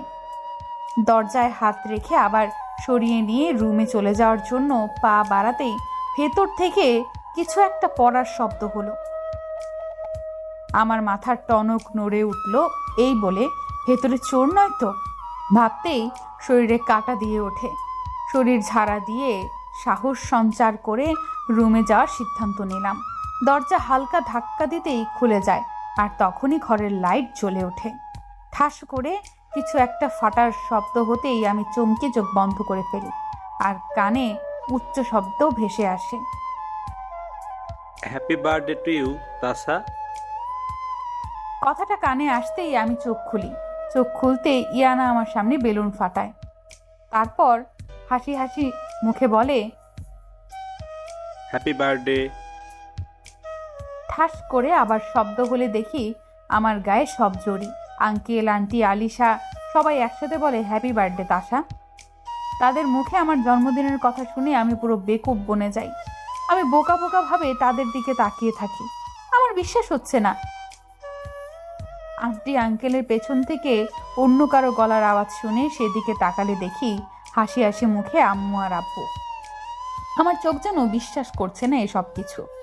আমি অবিশ্বাস্যভাবে বলে উঠি, আব্বু। আব্বু হাসি হাসি মুখে আমার সামনে এসে দাঁড়িয়ে বলে, সারপ্রাইজ কেমন দিলাম? আব্বুর কথা শুনে আমি খুশিতে আব্বুকে জড়িয়ে ধরি। আব্বু হেসে আমার মাথায় হাত রেখে আদুরে গলায় বলে, জন্মদিনের অনেক অনেক শুভেচ্ছা মামনি। আব্বুকে দেখে আমি আনন্দে আত্মহারা। খুশিতে আমি কেঁদে ফেললাম। আব্বু আমার কান্না দেখে হেসে ফেলে। জন্মদিনের দিন কেউ কাঁদে? আমি কিছু বললাম না। আব্বু আমার চোখের জল মুছে দিয়ে বলে, কি হাল করে রেখেছিস নিজের? আব্বুর কথা শুনে কান্নার মাঝেও আমি হেসে বলি, ও কিছু না। যাক, অনেকদিন পর আমার মেয়ের মুখে হাসি ফুটেছে। কথাটা বলে আম্মু আমার সামনে এসে আমার মাথায় আলতো করে চুমু দিয়ে বসে। তারপর বলে, অনেক ভালোবাসা আর দোয়া রইল তোর জন্য। আম্মুর কথায় আমি হালকা হাসলাম।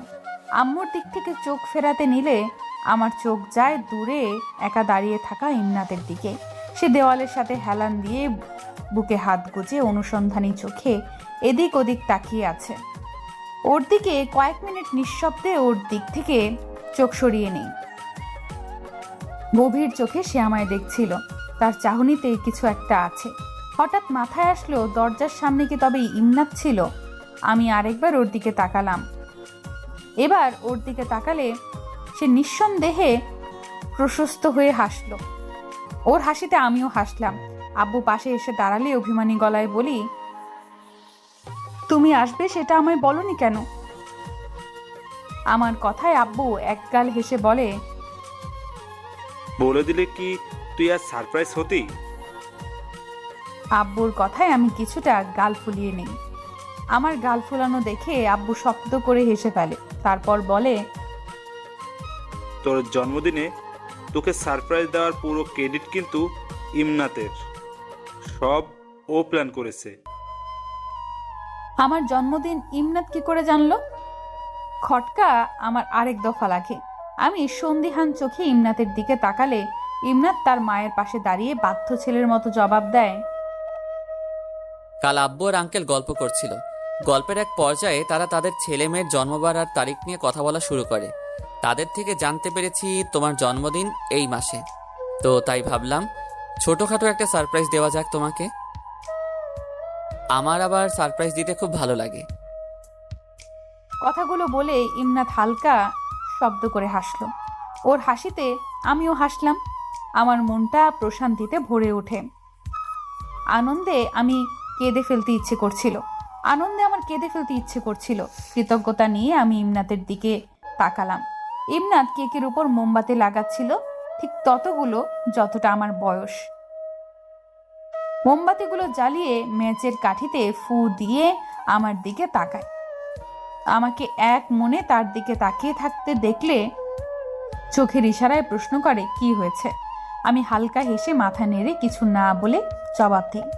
তখন সেও হাসে আমার দিকে তাকিয়ে। আমি তখন নিঃশব্দে ঠোঁট নেড়ে ওকে থ্যাঙ্কস বলি। ইমনাত তার এক হাত বুকের উপর রেখে হালকা মাথা নত করে বোঝালো, মাই প্লেজার। ওর কাণ্ড দেখে আমি অন্যদিকে মুখ করে মুখে হাত দিয়ে হেসে ফেলি। ইমনাত সেও মুখ টিপে হাসে। হই হুল্লোড় করে বার্থডে সেলিব্রেট করা হয়।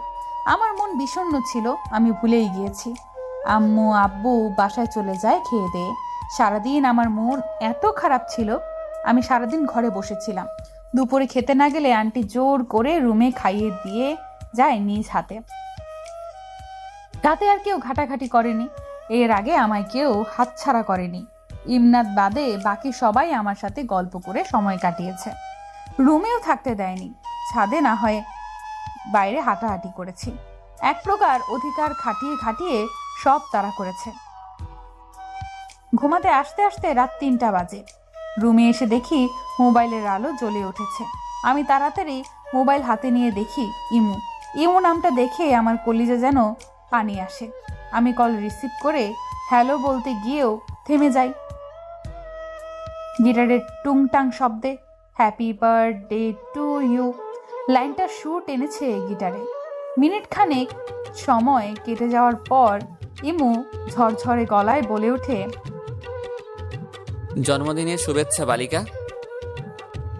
আমি অভিমান জড়ানো গলায় বলি, ধন্যবাদ।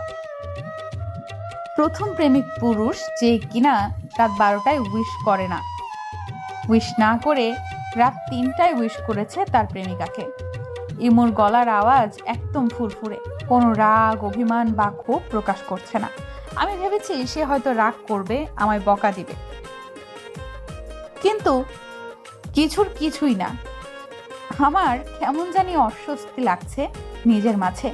আমি দ্বিধাগ্রস্ত গলায় বলি, কেমন আছেন? ভালো, তুমি? ভালো। জন্মদিন কেমন কাটলো? ভালো। গুড। দুজনের মাঝে নীরবতা কাজ করছে। আমি বিছানার উপর বসে বালিশ চিমটাতে থাকি। ইমরাতের সেদিক থেকে গিটারের টুংটাং আওয়াজ হচ্ছে।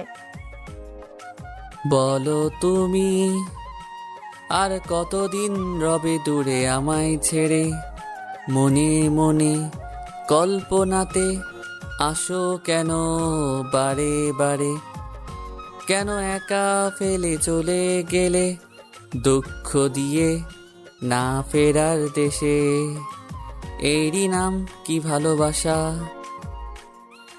গিটারের সুর তুলে ইমো গানটা গাইছিল। আচমকা গান গাওয়া থামিয়ে তিক্ত গলায় বলে ওঠে, তাশা, তুমি ভালোবাসা মানে বুঝো? ভালোবাসার যন্ত্রণাটা বুঝো? ওর প্রশ্ন শুনে আমি চমকে উঠি।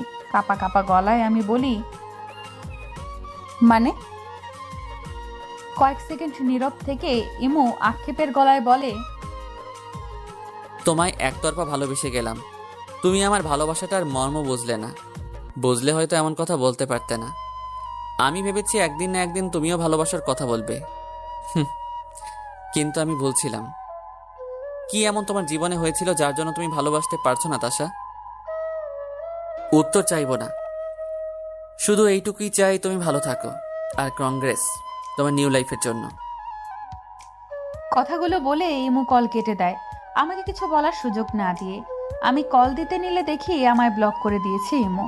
নিজেকে দিশেহারা লাগছে। 2 হাত দিয়ে মাথা চেপে ধরে আমি কান্নায় ভেঙে পড়ি। আমি ভীষণ দ্বিধায় ভুগছি। আসলে আমার কি চাই সেটাই আমি বুঝতে পারতেছি না। নিজেকে অনেকটাই হেল্পলেসের মতো লাগছে। সারা রাত আমার নির্ঘুমভাবে কেটে যায়। একটা অপরাধ বোধ কাজ করছিল নিজের মধ্যে। সত্য বলতে পারছি না, তাই মিথ্যের আশ্রয় আমার নেওয়া লাগছে। আমি চেয়েছিলাম ইমু আমার জীবন থেকে চলে যাক, সেটা হয়েছে আর আমি সেটা মানতে পারছি না। ঘর থেকে বেরিয়ে ছাদে চলে আসি। ঘরের ভেতর আর থাকতে মন চাইছে না। সূর্যের আলো এখনো ফোটেনি। পাখির কিচিরমিচির শব্দ কানে আসছে আলতো করে। ভোরের আলো অল্প করে ফুটতেই তারা তাদের নিট থেকে বেরিয়ে আকাশের বুকে উড়াল দিল। হালকা ঠান্ডা ঠান্ডা অনুভব হচ্ছে। কুয়াশা ঝরেছে অল্প অল্প, হয়তো শীতের আগমনের বার্তা দিচ্ছে। ঠান্ডা শীতল বাতাস এসে গায়ে লাগতেই শরীর কাঁপুনি দিয়ে ওঠে। হাত দিয়ে বাহু আঁকড়ে মেঘাচ্ছন্ন আকাশের দিকে এক মনে তাকিয়ে আছি। তাকে দেখে মনে হচ্ছে আমার মন খারাপে তারও মন খারাপ। সে জানতে চায় আমার দুঃখের কথা, আমার লুকায়িত অন্ধকার অধ্যায়ের কথা। আমারও কেন জানি এই বিশাল আকাশের বুকে বলে দিতে ইচ্ছে করছে আমার না বলা কষ্টের কথা। কলেজের গণ্ডি পেরিয়ে ইউনিভার্সিটিতে ভর্তি হয়েছিলাম। কলেজ লাইফে একটা রুলস থাকলেও ভার্সিটি লাইফে তা নেই বললেই চলে। ভার্সিটি লাইফে এসে নিজেকে স্বাধীন পাখি মনে হচ্ছিল। নিজের চেনা শহর ছেড়ে আমি চলে যাই ঢাকা ইউনিভার্সিটিতে। ঢাবিতে অ্যাপ্লাই করলে সিলেক্ট হয়ে যাই। নতুন জায়গা, নতুন পরিবেশে যাব ভাবতেই মনটা আনন্দে নেচে ওঠে। আম্মু আব্বু চাইনি তাদের মেয়ে দূরে কোথাও একা গিয়ে থাকুক, কিন্তু আমার জেদের কাছে তাদের হার মানতে হয়েছিল। ভার্সিটিতে যেতে অনেকজনের সাথেই পরিচয় হয়। ইয়ান, অথই, তানিয়া, এদের সাথে ভালো বন্ধুত্ব হয়ে যায়। প্রথম 2 বছর ভালো কেটে যায় মজ মাস্তি এসবের মাঝে। ভার্সিটিতে এসে আমি নিজেকে আজাদ মনে করেছিলাম, কিন্তু লাস্ট ইয়ারে এসে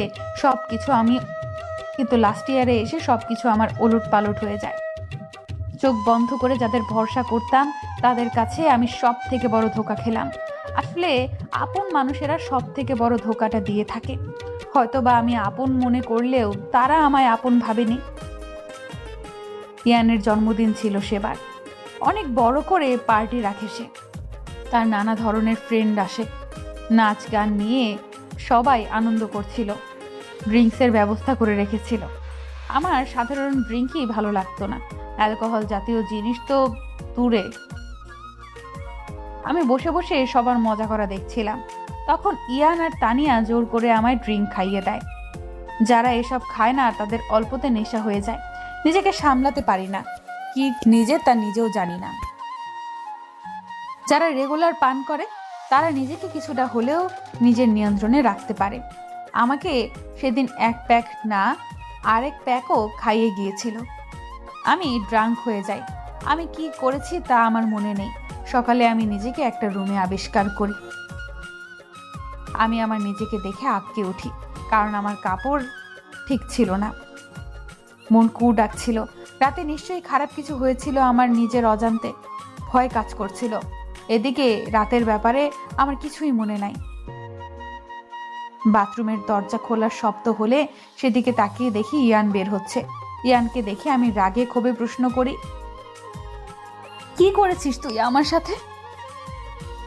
আমার প্রশ্নে ইয়ান তার ঠোঁটের কোণায় হাসি ফুটিয়ে বলে, কেন, তোর কিছু মনে নাই? ইয়ান, তুই আমার অবচেতন অবস্থার সুযোগ নিলি। তোর সম্মতিতে হয়েছিল, যা হয়েছে আমি তোর সুযোগ পাইনি। তুই পার্টিতে সবার সামনে আমায় কিস করেছিস, অ্যান্ড তুই বলেছিস তুই আমাকে ভালোবাসিস। ইয়ানের কথায় আমি স্তব্ধ হয়ে যাই। রাগে ঘৃণায় আমার শরীর কাঁপতে থাকে।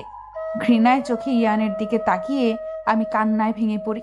হাঁটু গেড়ে মেঝেতে বসে আকুতি গলায় বলি, আমি তোকে কখনো এমন চোখে দেখিনি। তুই মিথ্যা বলছিস। আমার বিশ্বাস এভাবে নষ্ট করে দিলি। তুই আমার সুযোগ নিলি। তুই এমনটা কি করে করলি ইয়ান?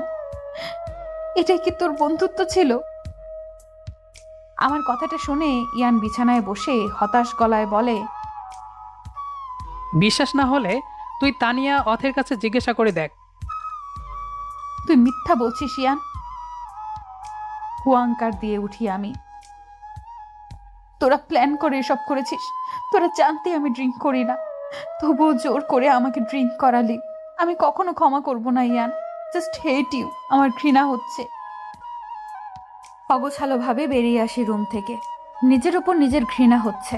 আমি কি করে করলাম এমন খারাপ কিছু? হোটেলে এসে গলা ফাটিয়ে কান্না করছিলাম। কেন গেলাম সেখানে? সে আক্ষেপে আমি জর্জরিত হয়ে যাচ্ছিলাম। সেদিনটা আমার কান্না করে কেটেছিল। সন্ধ্যার দিকে আমি ঢাকা ত্যাগ করি।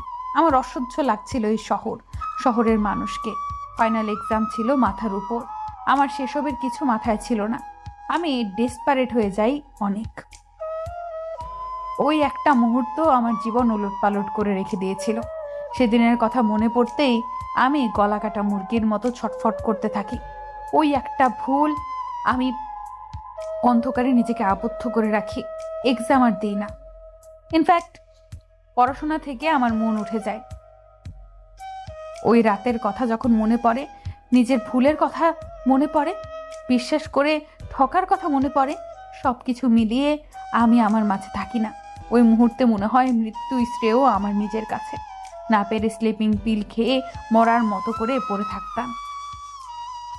আমার অবস্থা আমার মা খেয়াল করত, কিন্তু কিছু মুখ ফুটে বলতো না, কারণ সে জানতো তার মেয়ে নিজে না চাইলে কখনো তাকে দিয়ে কিছু বলানো যায় না।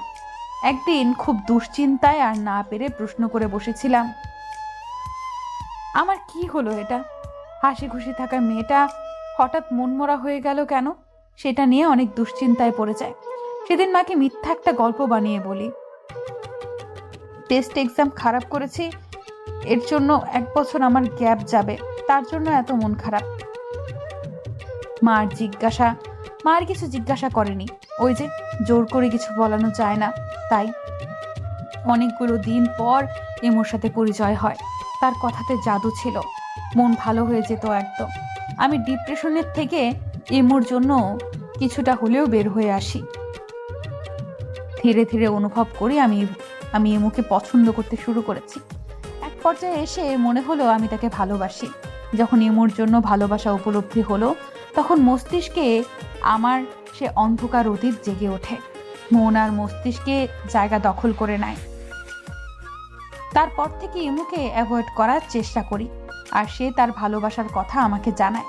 মাঝে মাঝে মনে হয় ওই রাতে তেমন কিছুই হয়নি, সব আমার ভুল। কিন্তু ইয়ানের কথা মনে পড়তে মন বিষিয়ে উঠত। ওই ঘটনা আমার নিজের মাঝে ধারণ করে রেখেছি। আমার অজান্তে করে ফেলা আমার বড় ধরনের পাপ।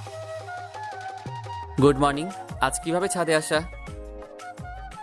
আচমকা একটা পুরুষালী কণ্ঠ শুনে আমি চমকে উঠি।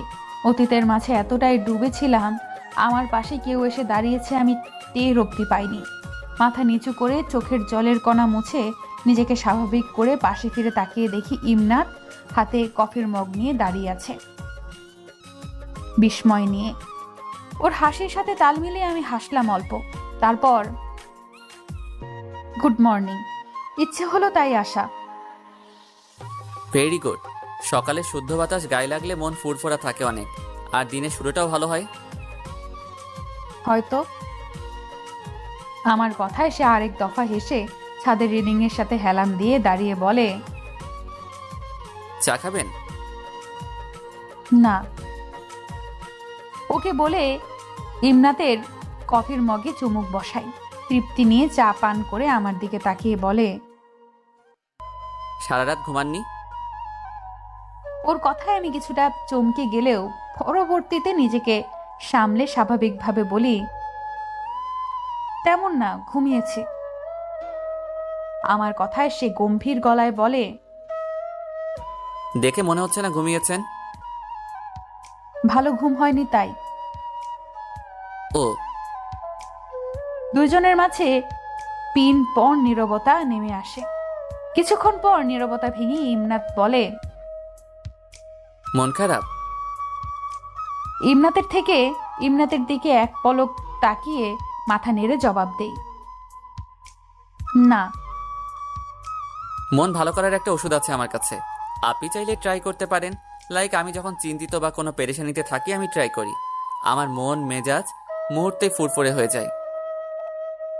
ইমনাতের কথা বলার ধরনে আমার মাঝে একটা আগ্রহ সৃষ্টি হয়।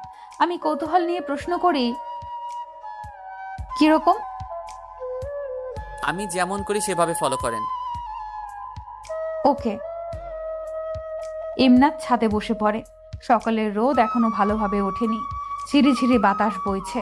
আকাশ কেমন ধূসর রং ধারণ করে গোমট করে আছে, বৃষ্টি হবে হবে এমন অবস্থা। ইমনাত পা ভাঁজ করে বসে তারপর বলে, আপনি আমার সামনে আমার দিকে মুখ করে বসেন, এতে আমি কিরকম করি তা বুঝতে সুবিধা হবে। ইমনাতের কথা মতো হাঁটু মুড়ে বসে পড়ি ওর সামনে। ইমনাত তার দু হাত হাঁটুর ওপর মেলে ধরল। ইমনাতের মতো করে আমিও করে নিলাম। তারপর ইমনাত শাহাদাত আঙ্গুলের সাথে বৃদ্ধা আঙ্গুল লাগিয়ে বাকি 3 আঙ্গুল মেলে ধরে। তারপর স্ট্রেট করে বসে বলে, চোখ বন্ধ করুন, তারপর জোরে নিঃশ্বাস নিয়ে তার ভিতরে কিছুক্ষণ ধারণ করে রেখে আস্তে আস্তে করে নিঃশ্বাস ছাড়তে থাকুন। আর ভাবুন আপনি আপনার পছন্দের কোনো জায়গায় একলা আছেন, শুধু আপনি বলতে আপনি একা। ওকে, রেডি? 1 2 3। ইমনাতের কথা মতো আমি করতে থাকি। প্রায় মিনিট 5 মতো করে আমি এমনটা করতে থাকি।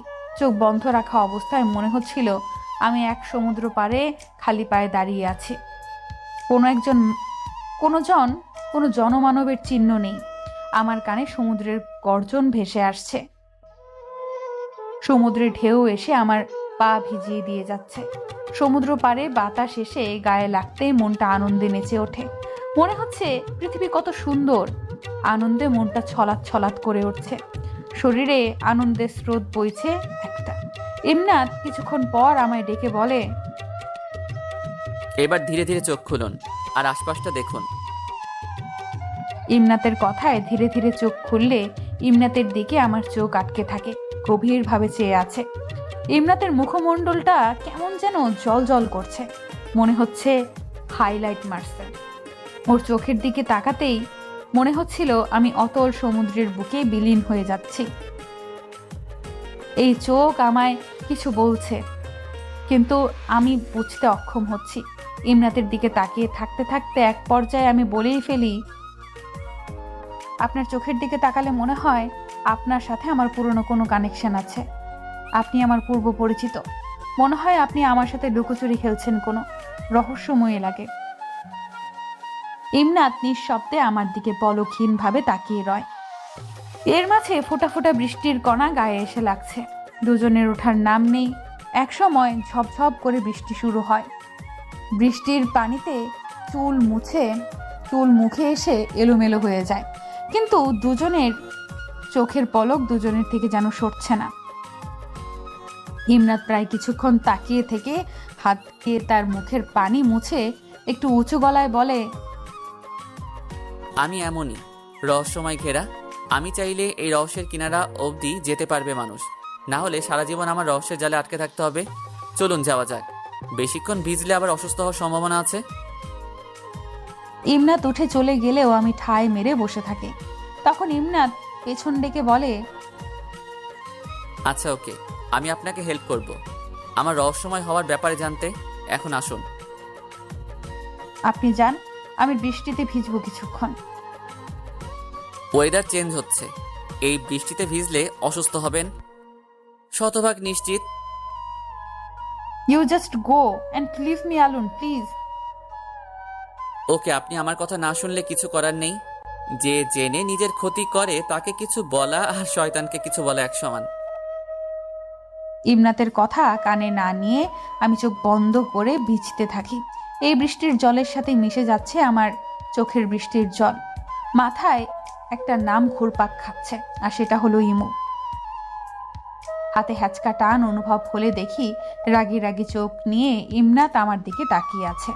তারপর কাট কাট গলায় বলে, ঘাটতেরাকে কি করে কথা শোনাতে হয় আমি ভালো করে জানি। কথাটা বলে ইমনাত পাজা কোলা করে কোলে নিয়ে হাঁটা শুরু করে। তার এমন কর্মে আমি নির্বাক হয়ে যাই। কিছু বলতে নিলে সে বলে, এখন যদি ধস্তাধস্তি করেন এমন করে ফেলবো সারা জীবন আর বিছানা ছেড়ে ওঠা লাগবে না। সো ভালো মেয়ের মতো চুপ করে থাকুন। কেউ দেখলে মাইন্ডে নিবে, আপনি নামিয়ে দিন, আমি নেমে যাব। ভালোভাবে বলেছি, শুনেননি? এখন কেউ খারাপভাবে নিলে আমার কিচ্ছু যায় আসে না। প্লিজ। আমার দিকে কয়েক সেকেন্ড তাকিয়ে থাকে। ইমনাত গভীর একটা নিঃশ্বাস ফেলে ওকে বলে, কোল থেকে নামিয়ে দেই। তার নামিয়ে দিতে দেরি হলেও আমার দ্রুত পায়ে সিঁড়ি দিয়ে নামতে দেরি হলো না। দম আটকে আসছিল আমার। আর একটু হলে আমি নির্ঘাত মরে যেতাম। জোরে জোরে বার কয়েক নিঃশ্বাস ফেললাম। রুমের দরজা বন্ধ করতে নিলে খালি গলায় গাওয়া গানের লাইন ভেসে আসে কানে। ভালোবাসবো বাসবো রে বন্ধু তোমায় যতনে। ইমরাতের কথায় সত্যি হলো, বৃষ্টিতে ভেজার ফলে আমার জ্বর সর্দি লেগে যায়। সকালে এসে গোসল করে ঘুমিয়ে পড়েছিলাম। দুপুরের দিকে ঘুম ভাঙলে আবিষ্কার করি গলা খুসখুস করছিল, নাক জ্বালাপোড়া করছে। সর্দি কাশিতে একটা বড় সমস্যা হচ্ছে মাথা ভার হয়ে থাকা। মনে হয় কেউ বড়সড় পাথর মাথার উপর বেঁধে রেখেছে। সাথে আবিষ্কার করে হালকা পাতলা জ্বর। সর্দি কাশিতে জ্বর আসবে, এটা স্বাভাবিক। ঘুম থেকে ওঠার পর থেকে হাঁচি দিতে দিতে আমি ক্লান্ত। রুম থেকে বের হয়ে নিচে আসলে সিঁড়ি থেকে খেয়াল করি ইমনাত সোফার এক কর্নারে বসে আছে। গায়ে আকাশি রঙের গেঞ্জি পরা, চুলগুলো চকচক করছে, হয়তো জেল লাগিয়েছে চুলে। পায়ের উপর পা তুলে রাজকীয়ভাবে বসে সে আপন মনে মোবাইল স্ক্রল করছে। ওর দিকে তাকিয়ে থেকে নামতে নামতে আমার আবার হাঁচি চলে আসে। হাঁচির শব্দ শুনে মোবাইলের দিক থেকে চোখ সরিয়ে ইমনাত সিঁড়ির দিকে তাকায়। এদিকে আরেক দফা আমার হাঁচি চলে আসে। টিস্যু দিয়ে নাক মুছে সামনের দিকে তাকালে দেখি ইমনাত মুখে হাত রেখে হাসছে। তার হাসির কারণ কি আমি বুঝলাম না। কপাল কুঁচকে ওর দিক থেকে চোখ সরিয়ে আমি রান্নাঘরের দিকে পা বাড়ালে ইমনাত পেছন থেকে বলে ওঠে, রান্নাঘরে কেউ নেই, সবাই শপিংয়ে গিয়েছে। ইমনাতের কথা শুনেও না শোনার মতো করে আমি রান্নাঘরের দিকে পা বাড়ালে ইমনাত পড়ে পড়ে পেছন থেকে আবার বলে উঠল, খাবার টেবিলে আছে। আর রান্নাঘরে গেলাম না, চুপচাপ টেবিলে এসে বসে পড়ি। পেটের খিদায় পেটের ভেতর চোচো করছে। চেয়ার পেতে বসে বাটির ঢাকনা উল্টালে দেখি একটাতে খিচুড়ি আর একটাতে ভুনা গরুর গোশত। অল্প খিচুড়ি খাওয়ার পর গলা জ্বলছিল। মাত্রাতিরিক্ত ঝাল দেইনি, তবুও আমার গলা জ্বলছিল। এক গ্লাস পানি নিয়ে এক নিঃশ্বাসে সব পানি শেষ করে ফেলি। টেবিলে টুক করে শব্দ হলে সেদিকটায় তাকালে দেখি ইমনাত একটা বক্স টেবিলের উপর রাখছে। বক্স থেকে ওষুধের 3টা পাতা বের করে আমার দিকে তাকিয়ে বলে, মা বলছিল আপনি উঠলে আপনাকে নিয়ে শপিংয়ে যেতে, আপনি কি যেতে পারবেন? ইমনাতের কথায় একটা দীর্ঘশ্বাস ফেলে ইমনাতের দিকে অসহায় মুখ করে তাকিয়ে বলি, যেতে পারবো না, অনেক অসুস্থ ফিল করছি। ওকে, রেস্ট নিন, আমি কল করে মাকে বলে দিচ্ছি। আমি সুবোধ বালিকার মতো 2 দিকে মাথা নেড়ে রুমে চলে আসি। সকালে বৃষ্টি মনে হচ্ছিল সারাদিন আর থামবে না, কিন্তু এখন আকাশে একদম ফকফকা হয়ে সোনালি রোদ্দুরে চকচক করছে। রুমে এসে মোবাইলের দিকে নজর যায়। বুক চিরে একটা দীর্ঘশ্বাস বের হয়ে আসে। বিছানায় বসে মোবাইল হাতে নিয়ে ইমোর সাথে পুরনো কনভারসেশনগুলো দেখছিলাম। টুং করে শব্দ হলে সেদিকে তাকালে আমার শিরদাঁড়া বেয়ে একটা ঠান্ডা স্রোত বয়ে যায়। অভিমান যেন ছুঁয়ে ছুঁয়ে আমার সর্বাঙ্গে বিরাজ করছে। ঠোঁট কামড়ে ধরে মোবাইলের দিকে তাকিয়ে থাকি। এমন একটা ভয়েস মেসেজ পাঠিয়েছে। বুক কেমন যেন ধুকপুক ধুকপুক করতে শুরু করেছে। কি বলল তা শুনবো কি শুনবো না তা নিয়ে দোমনা করতে করতে ভয়েসটা চালু হয়ে যায় হাতের ক্লিক লেগে। শুনশান আওয়াজ কয়েক সেকেন্ড কেটে যাওয়ার পর ইমুর গানের কণ্ঠ ভেসে আসে। সে গান ধরেছে, আমার সকল অভিযোগে তুমি, তোমার মিষ্টি হাসিটা কি আমি। আমি ইমুকে কি বলবো বুঝতে পারছি না। ওর ভালোবাসার কাছে নিজেকে বড্ড অপরাধী লাগে। ইচ্ছে করে সব কিছু বলতে, কিন্তু ভয় লাগে যদি ইমু আমাকে ঘৃণা করে। আর যাই হোক, ভালোবাসার মানুষটার মনে নিজের জন্য ঘৃণা দেখাটা সহ্য করার মতো না। ইমুকে কিছু একটা বলা উচিত, কিন্তু কি বলবো তা বুঝতে পারছি না। একটা সংকোচ কাজ করছে নিজের মাঝে, অপরাধবোধ। ইমু যখন কথা বলে তখন চাই সে আমার সাথে কথা না বলুক, আমার জীবন থেকে হারিয়ে যাক। কিন্তু যখন সে কথা না বলে তখন যন্ত্রণায় নিজের অন্তরাত্মা ফেটে যায়। আমার কিছু বলা লাগলো না, তার আগেই ইমু নিজেই মেসেজ পাঠিয়ে দিয়েছে। তুমি আমার হও বা অন্যের, যারই হও, শুধু এতটুকু চাই তুমি খুশি থাকো। তোমার না বলা সব দুঃখ যেন সে গুছিয়ে দেয়, তোমায় যেন আগলে রাখে ভালোবেসে। ভালোবাসার মানুষটাকে নিজের করে রেখে ভালোবাসতে হবে এমন কোনো কথা নেই। ভালোবাসার মানুষটাকে দূর থেকেও ভালোবাসা যায়। আমিও না হয় দূর থেকে সব সময় তোমায় ভালোবেসে গেলাম। ভালোবাসায় সবাই জয়ী হবে তেমন কোনো কথা নেই, হেরে গিয়েও জয়ী হওয়া যায়। যারা তাদের ভালোবাসার মানুষটিকে পায় না তাদের প্রেম নাকি অমর। হয়তো আমার প্রেমটাও অমর। ভালোবাসায় হেরে যাওয়াটা অনেক কষ্টের, কিন্তু প্রিয় মানুষটার মুখের হাসি আর শান্তির জন্য হেরে যাওয়াটা উচিত। আমিও হেরে গেলাম। ওর এই মেসেজটা দেখে আমি 2 হাত দিয়ে মাথা চিপে ধরে রাখি। আমি কি করে বলবো ইমুকে দূরে সরানোর জন্য আমি তাকে মিথ্যে বলেছি? এমন কিছুই না, কিন্তু ছবি না দিলে সে বুঝে যাবে আমি মিথ্যে বলছি। সেটা কি করব বুঝতে পারছি না। মাথা কাজ করাটাও ছেড়ে দিয়েছে। কয়েক সেকেন্ড ভেবে নিয়ে আমি ইমুকে মেসেজ দেই। তার ছবি আমার কাছে নেই, পরিবারের পছন্দ ইনফ্যাক্ট আমি দেখিনি। আমার মেসেজ দেখে ইমু একটা লাইক পাঠায়। তারপর মেসেজ আসে, সমস্যা নেই, ছবি নিয়ে পাঠাও। আমার একটা ইচ্ছের দাম অন্তত দাও। আমার একটা কথা অন্তত শোনো। আমাকে এতটাও নিরাশ করো না তাশা, প্লিজ, আই রিকোয়েস্ট। ওর কথা শুনে এক হাত দিয়ে মাথা চেপে জোরে নিঃশ্বাস ফেলে জবাব দিই, আমাকে সময় দিন, আমি জোগাড় করে আপনাকে রাতের মধ্যে দিচ্ছি। ওকে, আমি অপেক্ষা করব। এরপর আর কি বলবো আমি খুঁজে পাচ্ছি না। একটা জড়তা কাজ করছে নিজের মাঝে। টাইপিং করতে গিয়েও কিছু টাইপ না করে আমি ওর মেসেজগুলোর দিকে তাকিয়ে আছি। তখন ইমুর মেসেজ আসে, আচ্ছা বাই, ভালো থেকো। আপনিও? প্রতি উত্তরে একটা হাসির ইমোজি দিল শুধু ইমো। আমি আর কিছু না বলে অফলাইনে চলে আসি। আমার একটা সত্যি ঢাকতে আমি মিথ্যার আশ্রয় নিয়েছি। এখন সে মিথ্যা ঢাকার জন্য আমার নতুন আরেক মিথ্যার আশ্রয় নিতে হবে। জানি না এভাবে আর কত মিথ্যা বলতে হবে আমার ইমুর কাছে। মুহূর্তটা সন্ধ্যাবেলা, আকাশে মৃদু মৃদু মেঘ জমে আছে, হিম শীতল বাতাস বইছে। বাতাসটা গায়ে এসে লাগতেই শরীর কাটা দিয়ে উঠেছে। জানালার গ্রিল ধরে আমি খোলা বিস্তৃত আকাশের দিকে এক মনে তাকিয়ে থাকি। কি করব বুঝতে পারছি না। এমুকে কি বলবো, আর নকল হব বরই বা কই পাবো জানি না। আমি কিচ্ছুটি মাথায় আসছে না। বউ